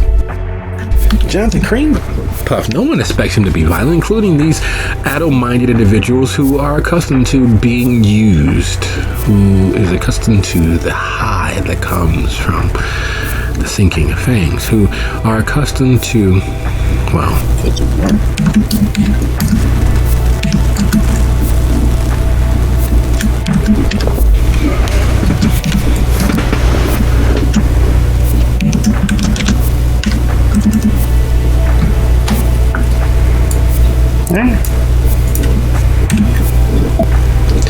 there's a moment of surprise that flitters across their face as one of them, you're not sure which of them was Floralo, they're all blended together into one entity, split into three parts, goes flying into the floor.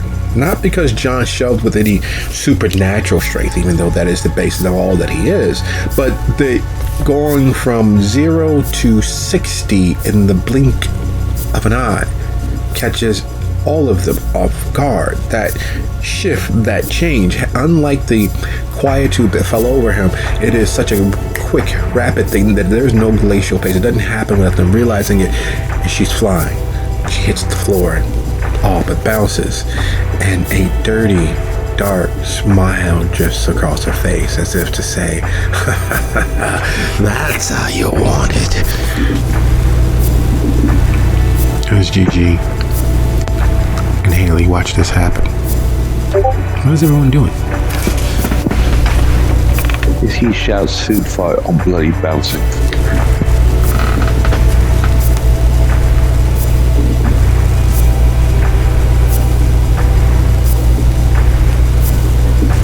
Hold on, I was checking my character.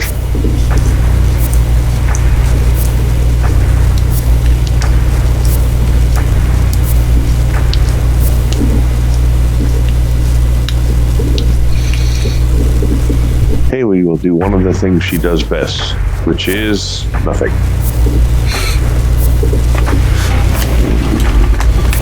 She's not going to even just run and hide from sudden violence. She never tolerates violence. I mean, she didn't initiate any violence. As this all kind of pops off, Gigi is going to kind of get between the girl and Lasky and compel her to remain still.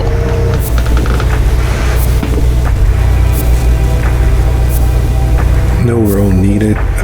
Caught off guard as they are, even embracing and understanding that there is a wide world of things out there in the dark, many of which they enjoy being, feeding on, biting into things. There's not much mental resistance there.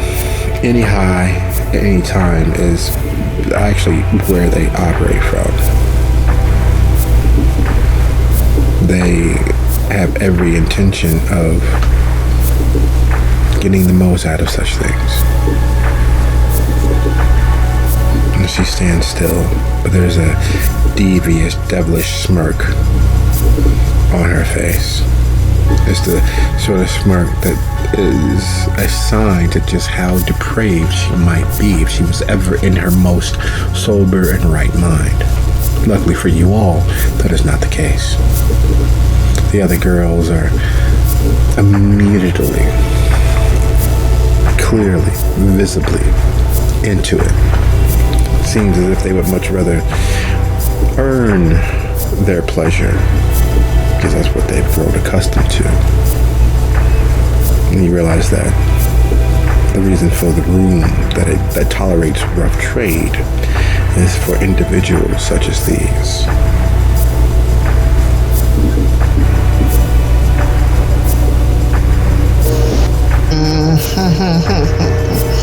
Carbon's gonna catch it, I swear to God. These little games he keeps playing, just wait. Anyway, I think it's time to go.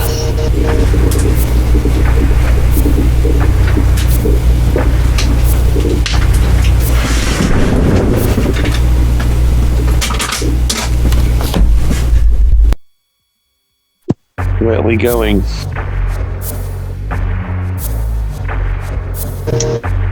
Lasky, you seem like you might know something. Let's go wherever you want to go, because I need to get out of here right now before I hurt these little girls, and that's what they want.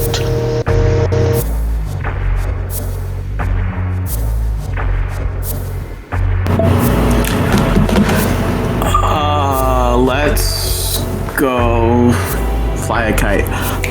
Let's go. Where should we go? Why do I get to choose?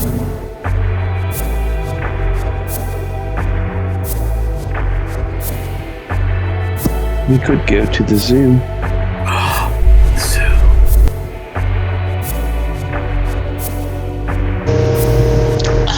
Never mind, I will pick a place. You know what? I am wondering who is running Arthur's comic shop while he is no longer there.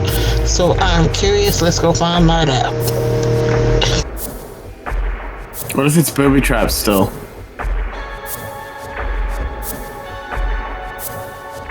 Could open the door and it could just boom.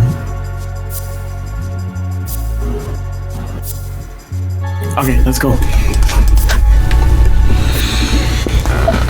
As you all leave back out the back door, one, because you don't want to run across Tyven, who you know is oozing and slinking around the place, and you're sure is salivating over coming back and catching you in flagrante with these lesser donors. You always knew that Silk kept a spectrum of donors, equally trained in being able to attend the needs. There was a variety of donors possible. You did not ever believe that she dipped so far into the well as to scrape the bottom of it, but it is clear that she accommodates all tastes, or at least she did. Leaving Salacious, it is very hard to not see and feel the difference between what it was and what it is growing into. Before, it was the sort of place like J. Alexander's. You go for a fine meal, you know it's going to set you back about, a week's worth of salary, but it's worth it because the staff is so professional. The staff is so skilled that they educate and provide value. So now, it very much seems as if it is an upscale Olive Garden, not the sort of place where your server knows the difference between blue, rare, and well done. Not the sort of place to know that your server is not only aware of, but understands residual cooking heat so that your plate arrives at the proper temperature as requested. It's the sort of place where even if you don't drink, they're going to offer you the wine. Even if you say no, they're going to offer you a glass. Even if you don't request the endless bread and salad, they're going to push in that direction. Even if you explain to them that you merely just want the lunch, soup, and the salad, and you're on your way out, they're going to try to upsell you, even with all of your insistence otherwise. They're going to give you the cheapest, most easy dish so that you can feel as if you got value, instead of actually providing value. After all, this is just a job, not a career. And that's what you feel the place is slowly morphing into. Tyven doing everything he can to increase profitability and lowering standards.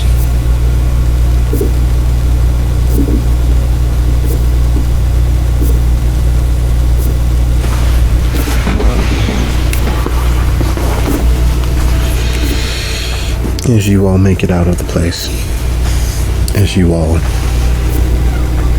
exit into a nice, cool fall evening, Gary, like every city, has a scent, has a sound, and has a feel that is easy to notice, especially if you're a tourist. It has a feel and a sound that you only notice as a regular when you leave. But that feeling, that sound, that presence seems ominous currently. The night's darker than usual. Knowing what lay ahead of you all, the mission quite simple. Intercept, investigate, report back. And if you can, make yourself useful in finding a way to stop it from happening. All of those details, all of the information shared with the wealth of details in the envelope. The fact that the letter was intercepted. The fact that all of the memorabilia of the past was there in the envelope. Almost as if there had already been some preparations being made. Now it is your task, it is your job.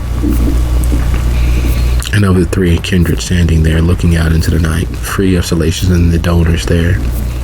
Only one of them knows that Miss Castellana would only, as an independent filmmaker, there's but one location in all of the city that would suit their needs. A place where they can find themselves secure enough to set down roots. Strong enough to protect, small enough that no one would typically care. There's but one place in all of Gary. It's a good thing you guys are headed there.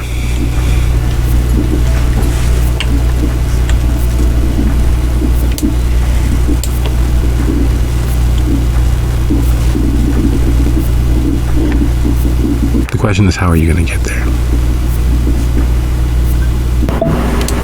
Lasky still has his car, right? Or did that get left in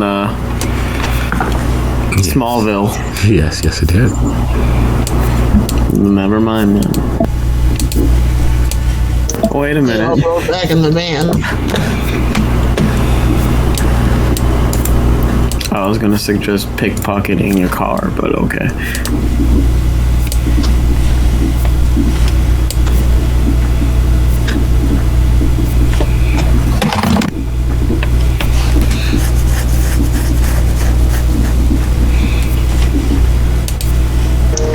Again, she tries to usher them into the van.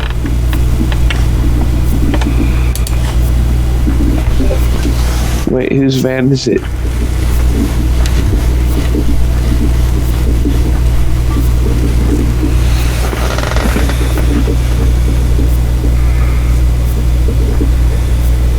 Remember the guy we helped break loose of the town? It was his van, but we took it when we took him. But now he done ran off somewhere, so we had the van. Yeah, and there's some humor that flits across your mind as you approach the van that says "Last Chance" along the side. As you all prepare to head to the Dark Cauldron, which was Arthur's haven, Arthur's center of power, Arthur's a symbol for Arthur, because it is a building, a business split into two parts with another beneath it. It is the game shop, which is, a traditional bookstore up front. It's focused on fantasy and lots of George R.R. Martin, lots of Tolkien, lots of Ursula K. Le Guin, lots. There's even an entire wall dedicated to Brandon Sanderson. There's a lot. And then there's the other part, the part that the regulars actually like, the part of the bookstore that is a museum to all of the games of old. There's a full-fledged arcade where role-playing happens. It's a full-fledged dark netherworld where you could disappear into electronic worlds to your heart's content. The game stretching all the way back to the very first Pong machine, lining the walls. And for those of you in the know, those of you who have dealt with Arthur, you also know that it is, in fact, usually booby-trapped. If you were the least bit hostile, were you the least bit untrustworthy, Arthur had no problems with threatening to do what the place was set up to do. Blow everything inside sky high.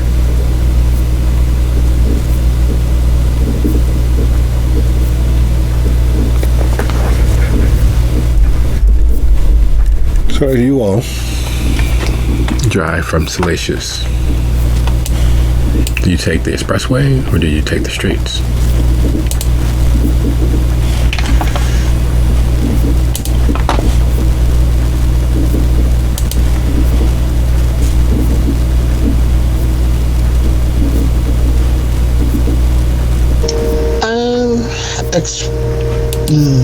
I'm gonna say expressway.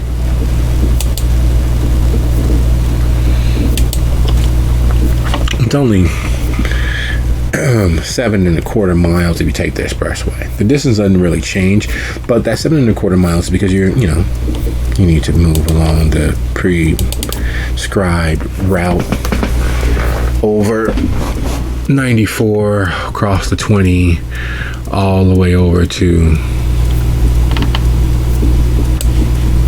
Broadway and down to 15th and cutting across Central until you finally arrive at the Dark Cauldron.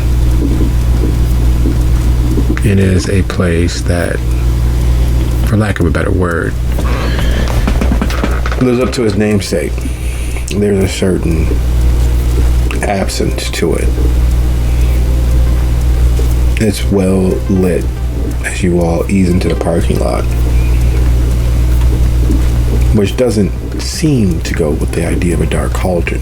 But nothing has been so foreboding in the last few nights except for arriving at the dark, sweat-scented gaming establishment to find all the lights on, to find the open sign on, shining brightly out into the parking lot, to see that the parking lot is 3/4 filled with cars.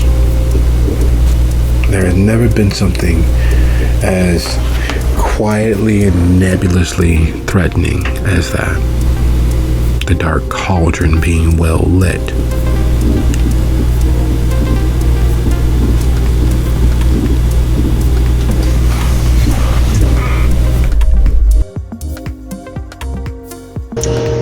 Okay, so, this is weird. I would think with Arthur being gone, especially for as long as he has been for the past few nights, that it wouldn't be this jumping and like lit. I don't know what's going on. Obviously, I don't think it's booby trapped anymore though.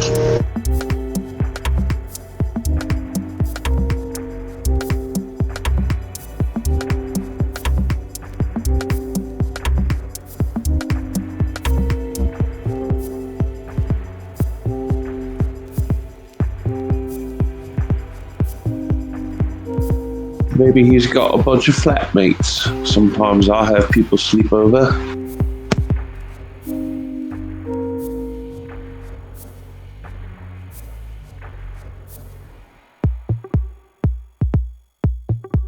The thing is, you met Arthur, you know what he's about. He was fairly out of his mind. The mad mama thing is very much the truth. I don't think flatmates would be all that prudent to somebody who was willing to blow the whole building up with himself inside at the slightest provocation. You know what they say about the crazy ones.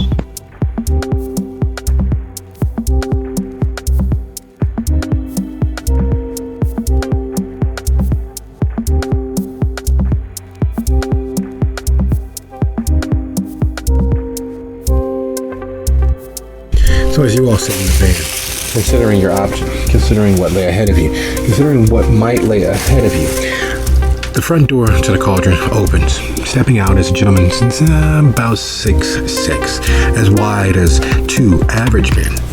It's clear that he carries his weight well, the suit hanging from him will draped across his wide chest, showing off that he is quite muscled. The dark shirt, not silk, it doesn't reflect any light, but is clearly tailored to hug him. His shoes polished to a shine, and his nearly white salt and pepper hair, almost hiding the fact that it seems from this distance that he has something of a unibrow. The moment he steps out, two other men who dwarf him easily step out, one moving towards the south end of the parking lot, the other moving towards the north, looking out into the world, watching around him. As he stands, adjusting his cufflinks, he frowns at the van, points with his chin, and then turns his back as he lights up. The moment that he does so, a dark-haired woman steps out. Two large men step out behind her, and she steps directly into the salt and pepper gentleman's space. And whatever she's saying isn't exactly the happiest. It's the sort of posture and posing that you've seen when superiors talk to subordinates. Even though the clear power dynamic is not in her favor, there is some authority she feels she has, whether it's true or not, and he doesn't seem to be correcting her. But as they have a conversation, as she actually converses, and he simply, even from behind, you can tell he's just nodding his head, probably the sort of thing that's accompanied with a slow lowering of his gaze as he suffers through. One of the large men that initially stepped out with him begins making their way across the parking lot towards you.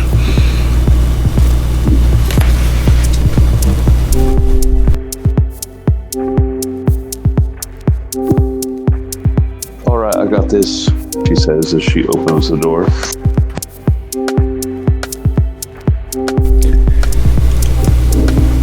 You didn't think they made it anymore.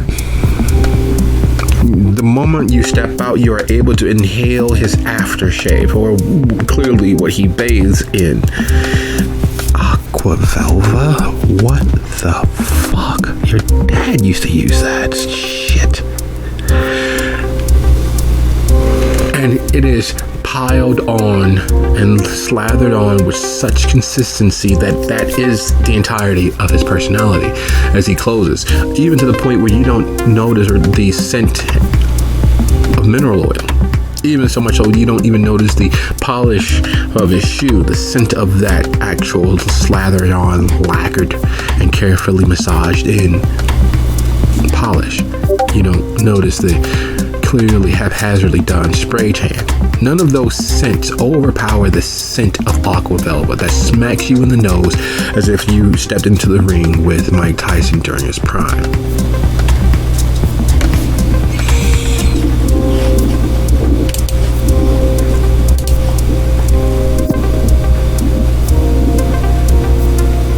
Hello, Aqua Velva. What? Nah. No, it's just your natural musk then. I'm George. Who are you? I am not George. I am Haley. Alright, Haley. Are you part of this get-together? Is anybody expecting you? This is a private event. Well, I like private events. I'm generally unexpected. Well, you can't be here. Place is closed. Well, I am here. I'm right here. You are not hallucinating. Yeah, but you might be if you keep this up, little lady. Why don't you and your girlfriends go back to wherever you came? You guys come back and play games any other night but tonight, okay? What if we came from here?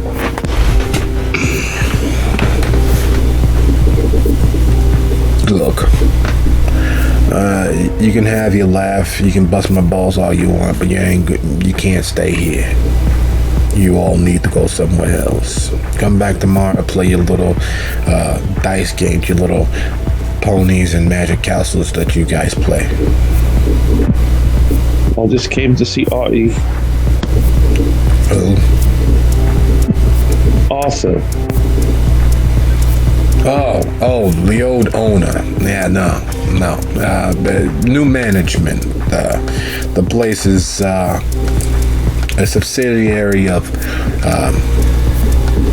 Broken Castle. You may have and he reaches inside of his blazer and pulls out a card. And the name on the card is Broken Castle Enterprises. There are several names on the card: President in Operation, Hugo Carjax, Maria Tori, several other names. One that stands out, Castiglione. You're not sure where you've heard that before.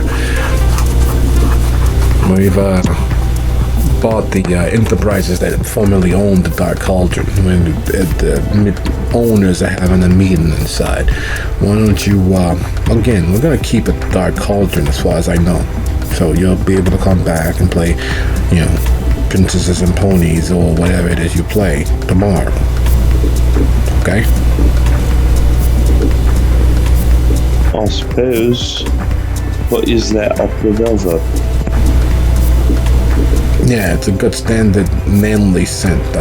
My old man used to wear it. Reminds me of home. It gives me it's like a security blanket. How'd you notice? Where do you find that? Did you buy up the remaining supply? No, I wish I could. It's you got a special order from JCPenney. What? Your girlfriend likes it or your boyfriend likes it? I mean, I don't know anyone who likes it. Oh, it's fucking great. It's even works as a good mosquito repellent. I don't know how you guys, this fucking weather and the bugs, but it works and it's a good thing. So if you want, I can give you the name of my guy. He works at JCPenney, so I don't have to back order it as often because he usually keeps in stock. There's JCPenney over in Forest Glen, just across over in Illinois. You can take the expressway over to 158th, and his name is Joseph. Everybody calls him Bum Bum. I did not know that was short for Joseph. Nah, the guy's a dancer, at least he was, but a lot of hip gyrations. Anyway, look, I'm sorry.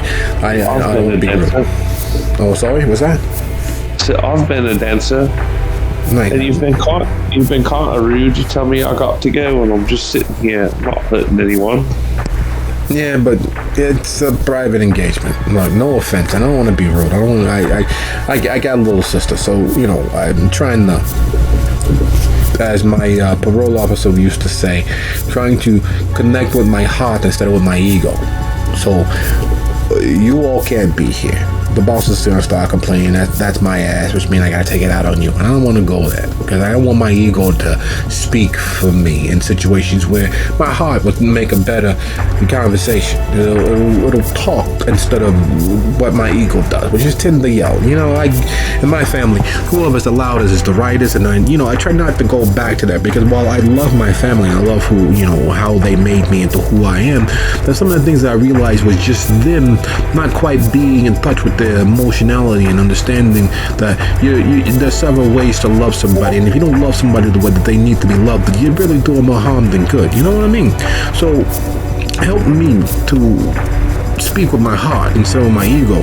You guys come back tomorrow. Play your ponies and princess, play your pawn, play your Pac-Man, or whatever else you want to play tomorrow. Just tonight, we got a thing that's happening over there, and it's better if you, being the person that you are, sees the person that I am.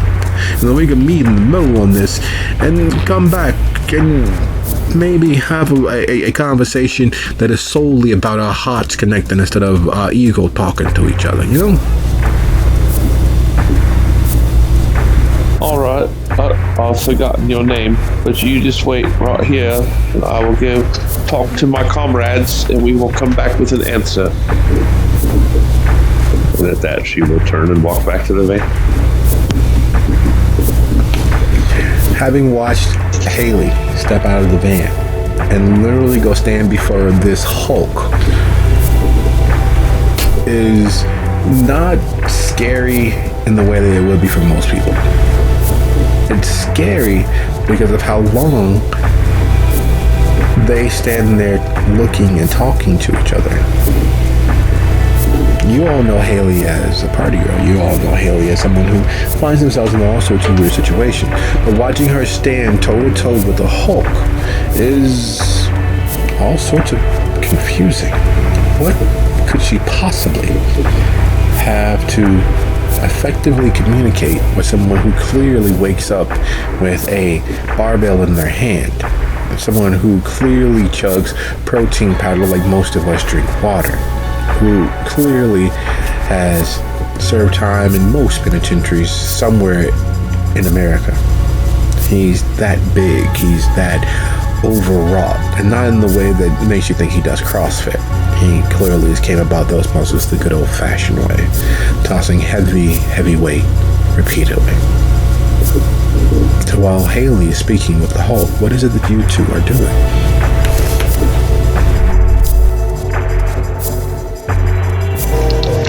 I'm trying to figure out why the fuck he's so big, though. Jesus. And did you see the other two? Shit.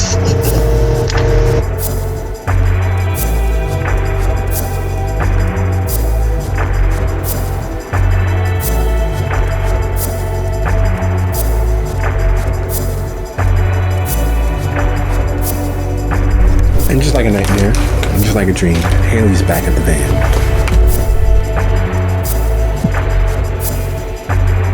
Girl, I thought he was gonna eat you for breakfast. I mean, probably not in that way. He's probably staring at my ass right now. But he does not want us to be here. He said something about his boss. And some new people have bought the store. And he gave me this card.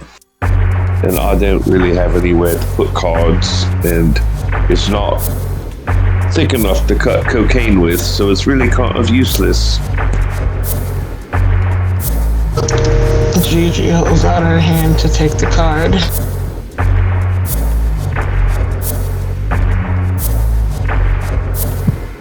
But he wants us to leave, and I told him to wait there, and I would come talk to you and come back to him with an answer.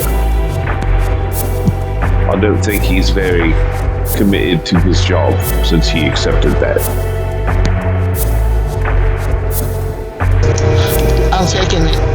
Either Gigi slightly recognizes the name on the card or has at least heard of them before.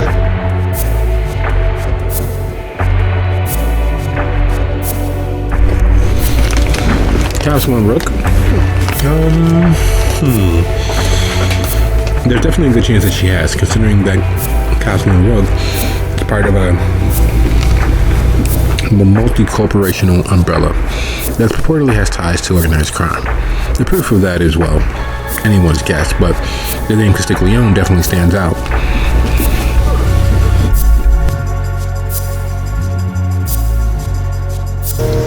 I have a feeling these are the same sort of people that called us that night and sent us on that wild goose chase looking for Arthur in the first fucking place.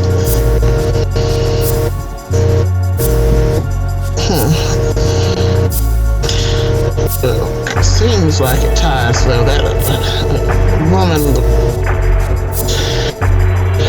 filmmaker lady, had money from somewhere, and this seems like where she might have had money from.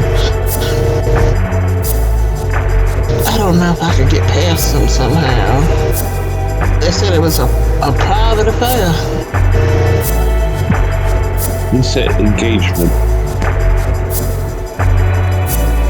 I don't know if that means that one of those girls has gotten engaged or not.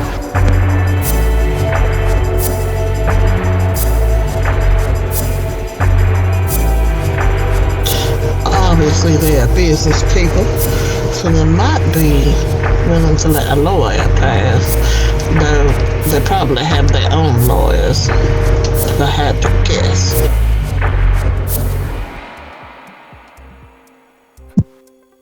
He did say we could come back tomorrow.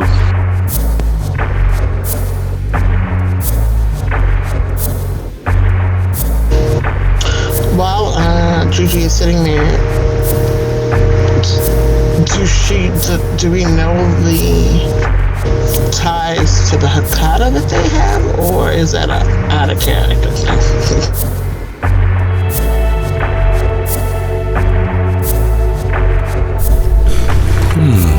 Good question. Let's see. Let me sometimes go ahead and roll your wits and either streetwise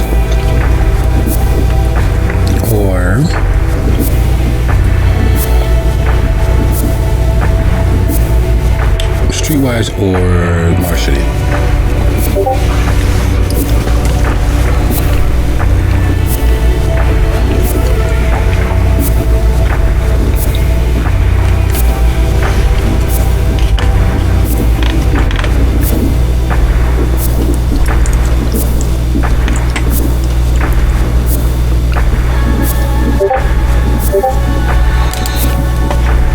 And that was wits and streetwise, because I don't have any dots in larceny, Atlanta.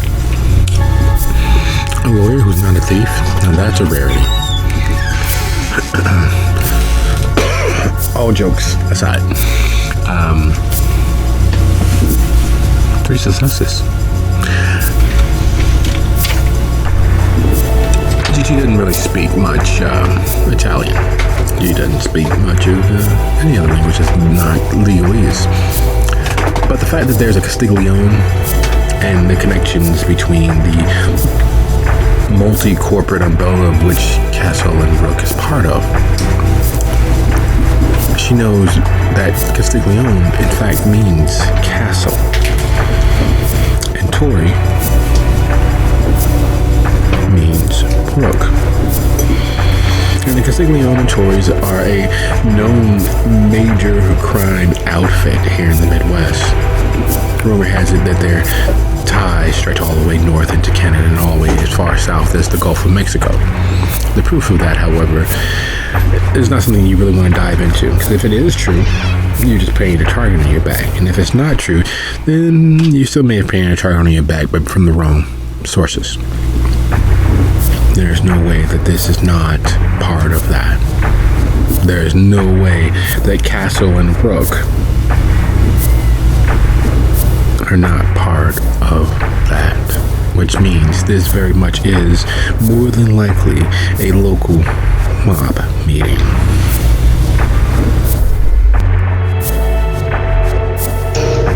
And point of order, by the way, she does speak English, Japanese, Spanish, and Arabic.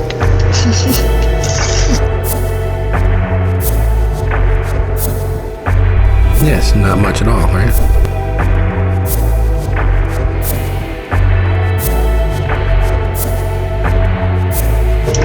Well, actually, now that I think about it, these are the local mob bosses moving into this territory, and they're very much tied to some other things we might not want to go stepping in right now. Unfortunately, we kind of have to step into it if we are to be doing our jobs and making our lives peaceful, dealing with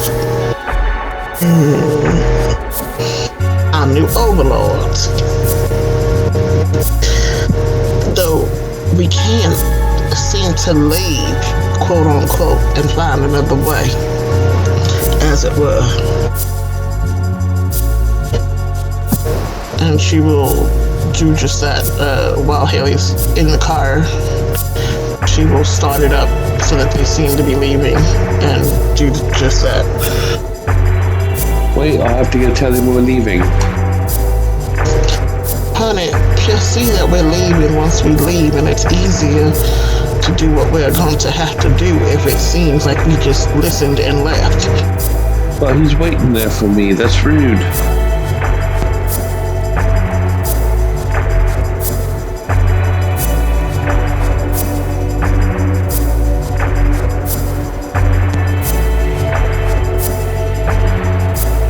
Wait, I'll just yell at him.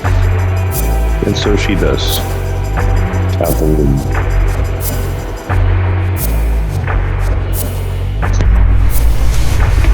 So as Gigi wheels the van out of the lot, there are still no doubt and no misconnection between the last chance festooned across the side of the van as they leave. It does not strike a chord. It's one thing to see the van head on. It's another to watch it leave, and across the side of it clearly says last chance.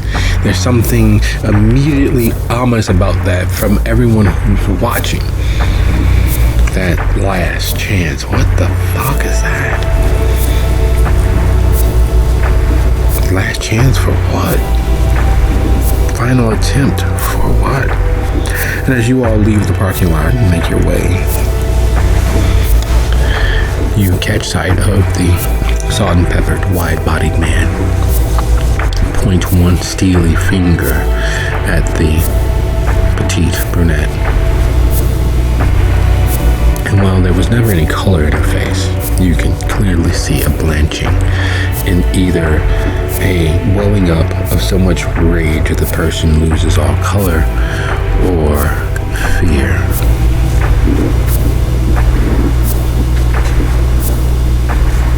Now, where do you guys go?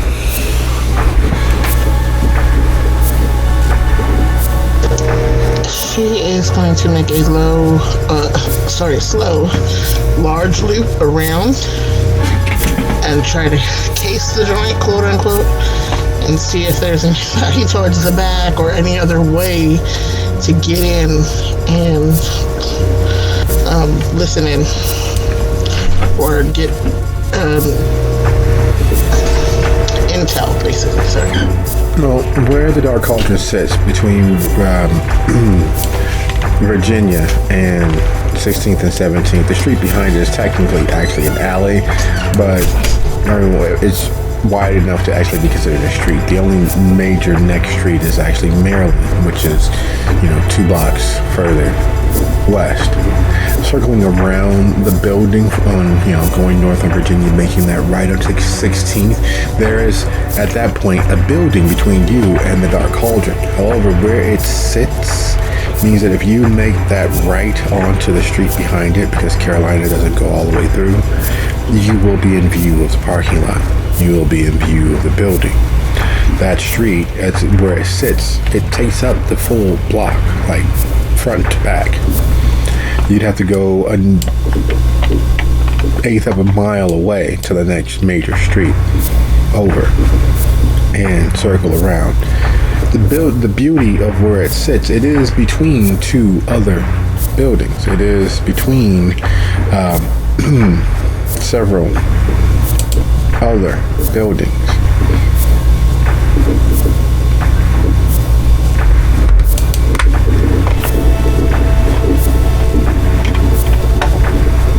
There's a building north of it and a building south of it. The building south of it is a larger, longer apartment building.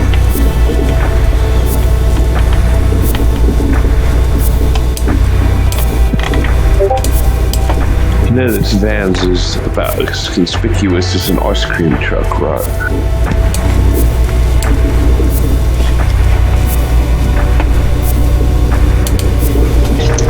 I'm well aware of that fact, which is why I'm trying to find a safe place to park it, and we are going on foot. Why not just in the parking spot? You're looking for a safe place to park a vehicle in Gary.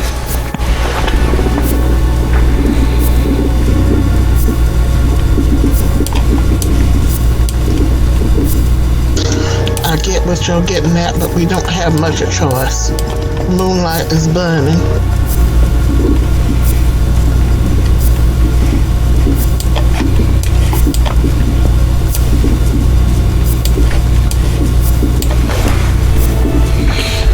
That it is. Time is ever the thief of all ways, and it has always been the thief of the most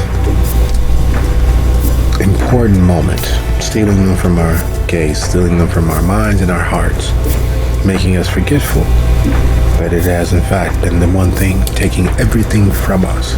You all don't lose sight of that as you drive the eighth of a mile away and make that right-hand turn off of 16th onto the alley between Georgia and Virginia.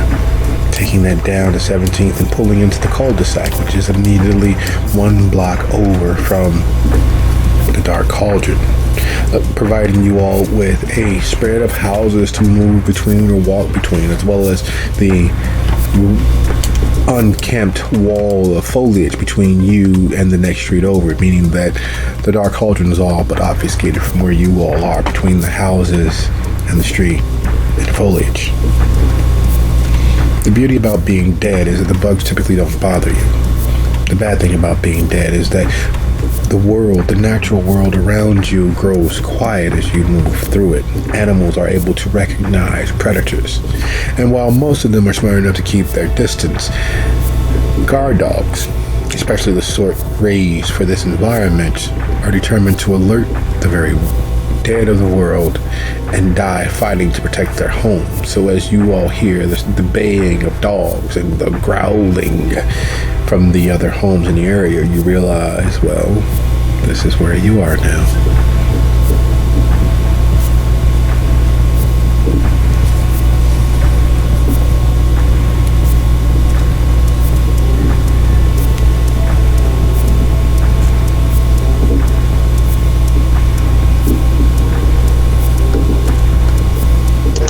If I remember right, Lasky and Arthur were like pretty good friends at one point.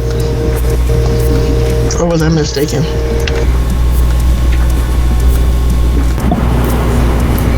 I believe something. I don't actually remember.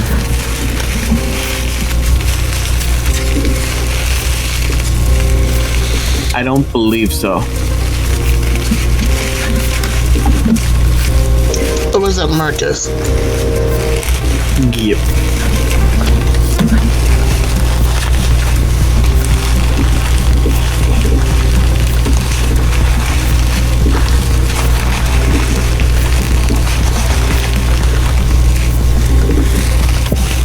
So, what are we doing?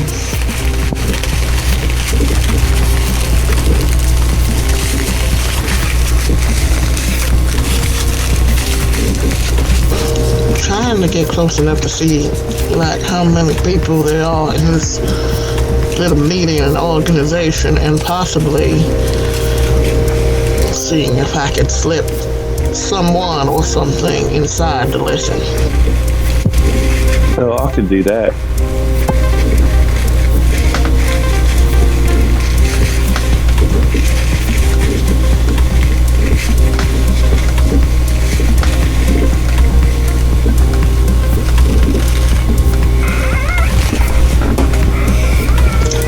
What that is, I think we were found out as we were leaving. That lady did not look very happy.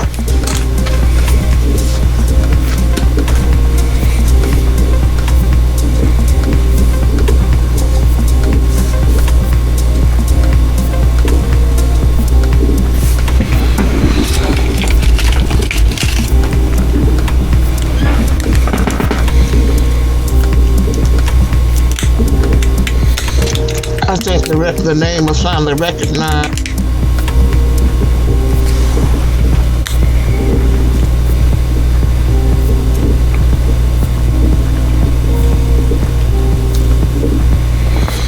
And what name would that be?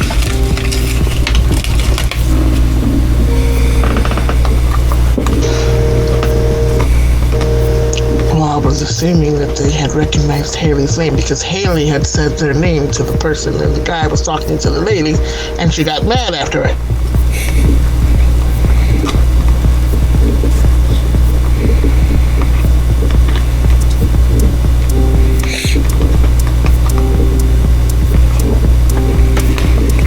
That's right. Haley was a known entity in and around Arthur's circle, wasn't she?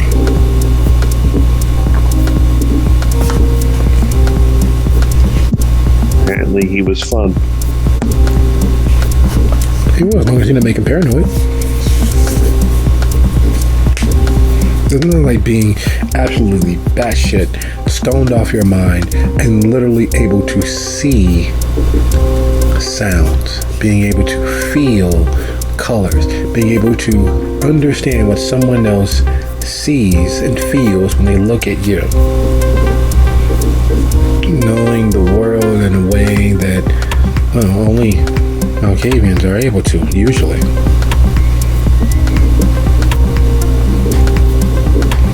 Being high and seeing someone else's vision of the world while they're high, who's seeing the vision of someone else while they're high, and on and on and on, an endless loop of pleasure reverberating and magnifying based on itself.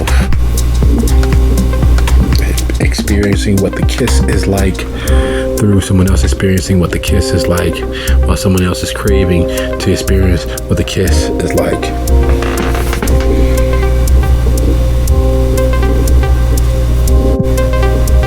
So, who's good at doing the sneaky? I am not. I draw the eye. I am no good at that.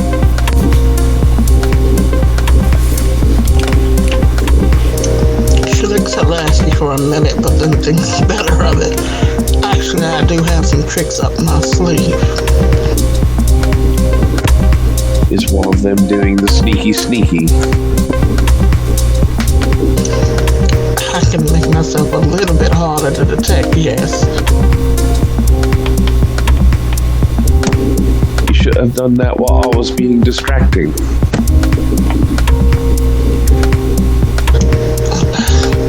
Hindsight is 20/20, mind you, but I wanted to see what was going on first, and I didn't want to leave you alone with that guy anyway. But, yes, we probably should have used that as a distraction. Well, it's not too late. I mean, if I get up, they'll be suspect. But maybe your friend here can go and try to seduce the gorilla, and you can sneak in.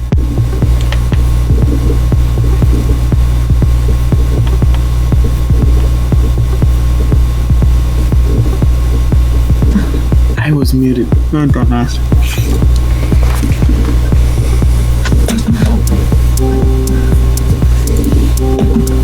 I can also sneak, and I am not seducing anyone. I mean, I can teach you how.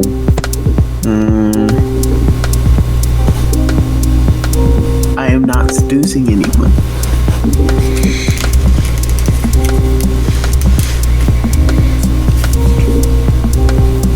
That's what they all say before they begin seducing everyone. As you all sit plotting and planning, the world is ever, the night is ever, time as always moves on.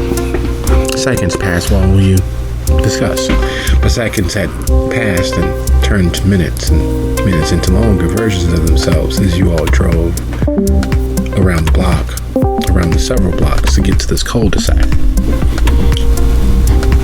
3 rights to be exact. And when being normally, we'd all be back in front of the Dark Cauldron. You'd be back where you started. Luckily, you made those rights at shorter distances. So as you sit on the cul-de-sac, the animals around you, those protectors, those bought and paid for security systems, doing what security systems do. You all are unaware, unable to see the few cars leaving the parking lot. As you all make your way out of the van and through the spaces between the homes, deciding what your plan will be, you manage to get to the edge of the foliage that's separating this cul-de-sac from the rest of the block. And you're able to see several more cars leave the parking lot. And you're able to see those 2 gorillas and the salt and peppered man get into one of the larger SUVs and leave the parking lot. Finally, as you all still deciding how best to get inside and do what you will, the petite woman who was flanked by guards leaves from the Dark Cauldron, moving to the back of the parking lot. She's literally just the other side of the foliage between you and the Dark Cauldron, across the street.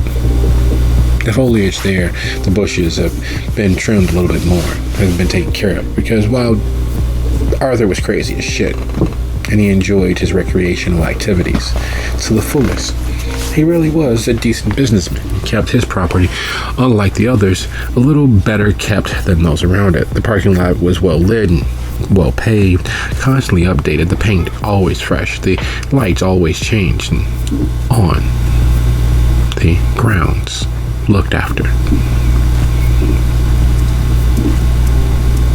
So as she stands there, a second or two passes as you guys are deciding who's going to sneak in, who's going to distract, who's going to seduce. And what does seduction mean when you really think about it, except for appealing to someone else? It has the connotation of involving sex, but the truth of the matter is every relationship begins with a seduction, oftentimes without any of the parties being aware as to what's actually happening. And as you all discuss and peer through the foliage, a shadow pulls free of the others, coalescing into a male form.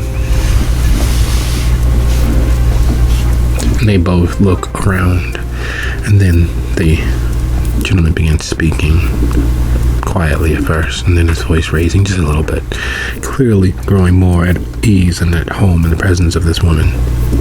They throw their arms around each other and engage in a small bit of laughter.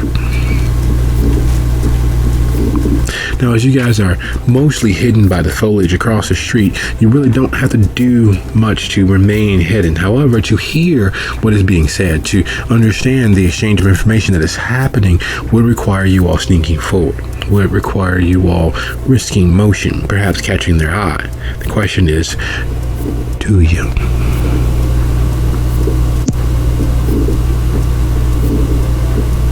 Too far for heightened senses? Right at the hoary edge, considering this area is a little bit better traveled. Virginia is one of the side main streets. It's the people say they found a way to have a shortcut, and then you find out that they're just driving up and down Virginia. It's not as busy as 53, i.e., the main road in this area that turns into the expressway. And it's not quite as busy as 19th, which is considerably more of a main route. This is that secret way to get around traffic that everyone uses. So there's always more traffic here than it should be. Okay, so the way you said he peeled off in the shadows, like Gigi does, or just he was standing in shadows and then stepped out of them?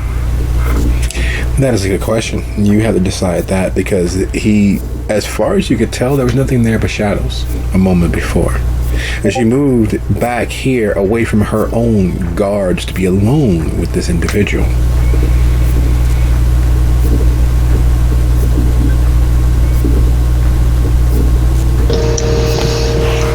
She is going to do Cloak of Shadows and try to get closer.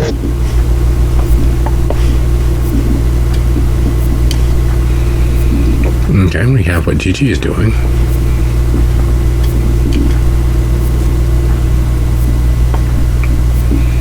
I'm asking, Haley, what are you guys doing?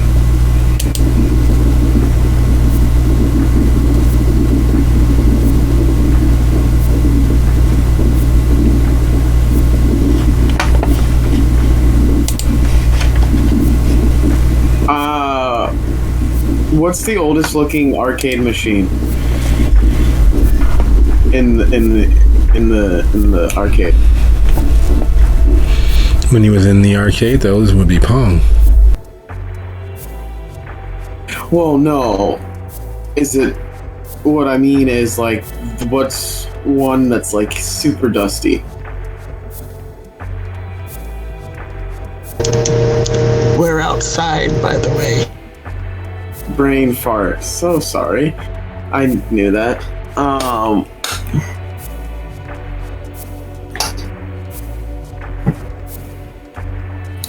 Doors have stories of people coming in and coming out. Can I quickly just grab the doorknob to the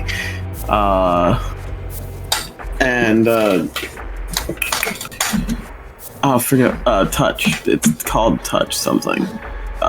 Spirit's touch.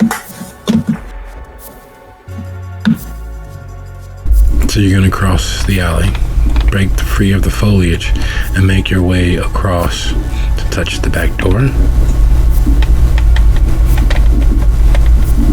Can I sneaky to there?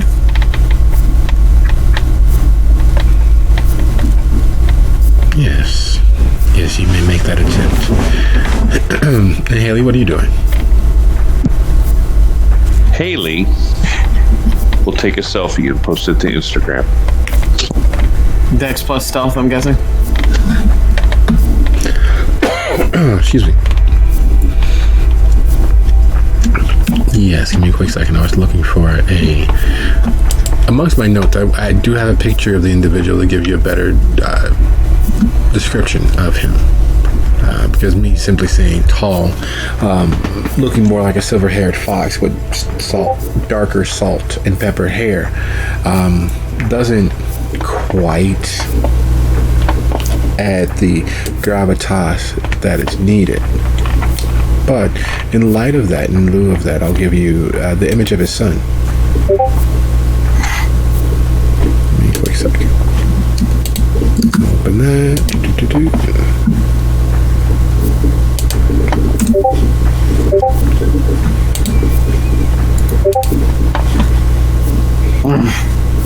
So, while we need from you all, the roles are quite simple.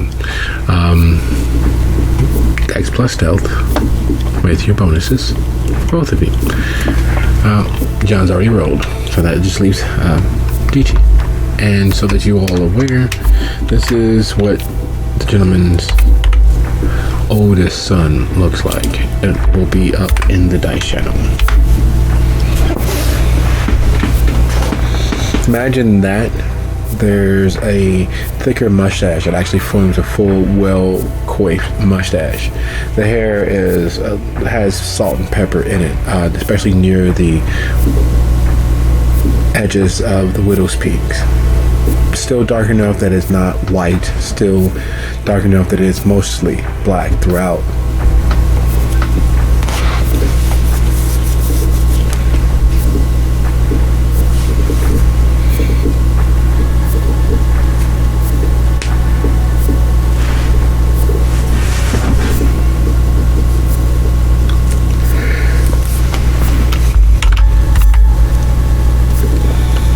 And Haley, what's your technology at? 1. Ooh, yeah. We'll take it. And then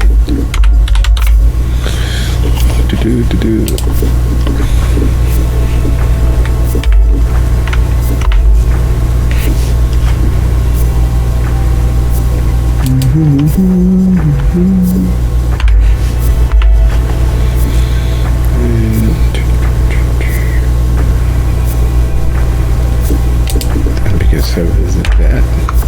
Okay. As you all break through the foliage, there's a pause in the gentleman as he looks around and goes back to talking. As you all get closer, you hear her say, "But Seek, unlike your other sons, I actually have a plan. I'm not like Ignacio, I'm not like your bastard, and I'm definitely not like your eldest son. I don't know what you and Mama did to Hugo, but that's not the Hugo that I remember. And the plan is really simple. I don't like leaving loose ends, and you know that Alicia's a loose end. But she's so connected to this city that using her, we would be able to set the rabble and the tower on its ear. We can use her money instead of our own, and we'll turn a profit. And through her connection to the city, we're able to pull the heartstrings of even the Baron, who doesn't want to kill her. And we're able to get that fool, Maxwell, distracted because his right hand is distracted. And we know that Evelyn is too much of a control freak to have anybody else but herself. So it's simple. I get revenge on my ex-girlfriend. You get a fetter tied to the city through her, which means you'll be able to expand your empire in the Shadowlands.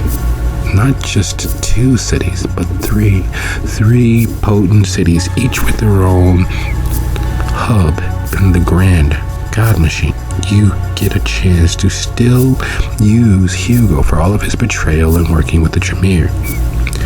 You and Mama get an opportunity to have a body again, to inhabit her, to possess her. And who would suspect that?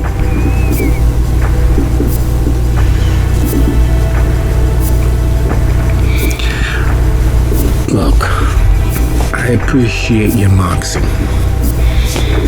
but no good, upstanding daughter of mine is gonna be the queen of this hellhole.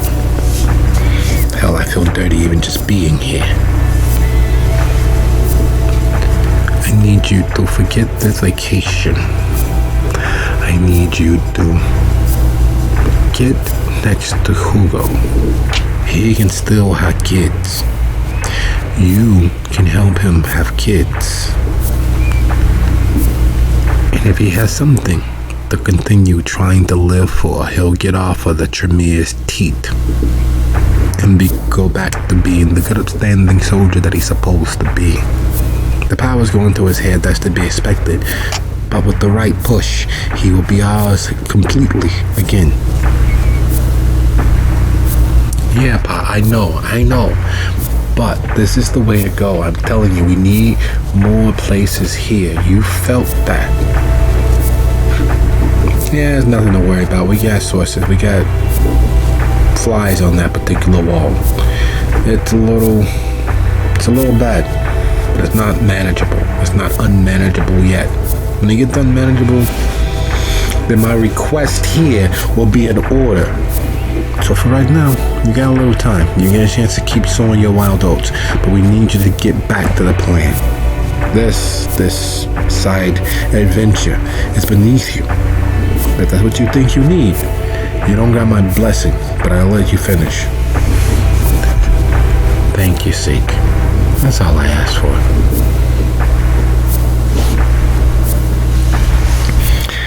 And as he fades once more into shadow, she looks around to make sure that they were in fact alone.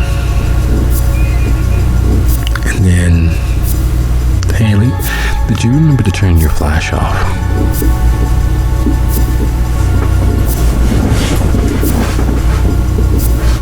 I mean, what sort of selfie am I going to get in the dark van without the flash? And as she turns, there is a flash of light behind you all, behind the hedge. And you hear her put her 2 fingers in her mouth and whistle. The back door to the dark cauldron springs open, and 2 Dobermans, even on all 4, standing tall enough at the top of their head for it to be exactly at her sternum. The 2 guards, the 2 men who were at her beck and call earlier, immediately moving in to follow, one drawing his gun, and you wish that George was here to talk some sense to them, to have them operate from their heart and not from their ego. But their ego is on the line, and they began searching.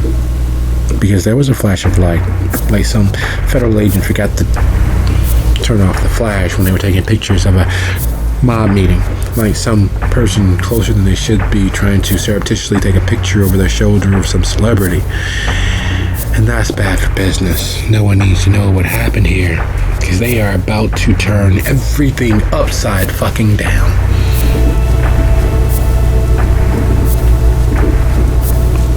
And even though you too, Haley and Lasky, aren't really video game players, and while Gigi hasn't had the opportunity of playing a video game in such a long time, that it's a fantasy in her head.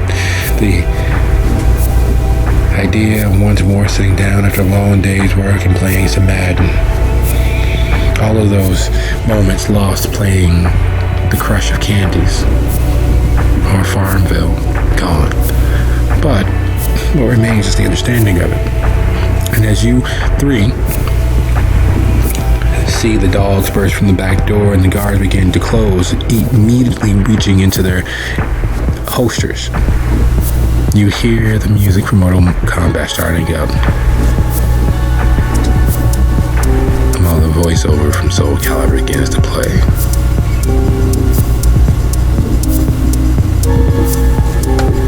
And faced with the mindless ego of the guards, the blind loyalty to not only protect but to attack of the dogs, of the ghouls, it is hard to not imagine oneself easily stepping out of the frying pan and dancing in the flames of the fire.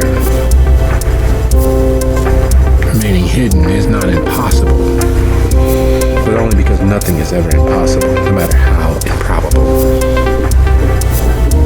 And with the guards bearing down, the dogs beginning to hunt, with the pressing reality that this has gone from mental to physical in the blink of an eye, or more likely, more accurately, a flash of light in the dark. I leave you all with this. Thank you for the episode, and I look forward to next week. Good night, guys. Good night. You're welcome. Good night, all.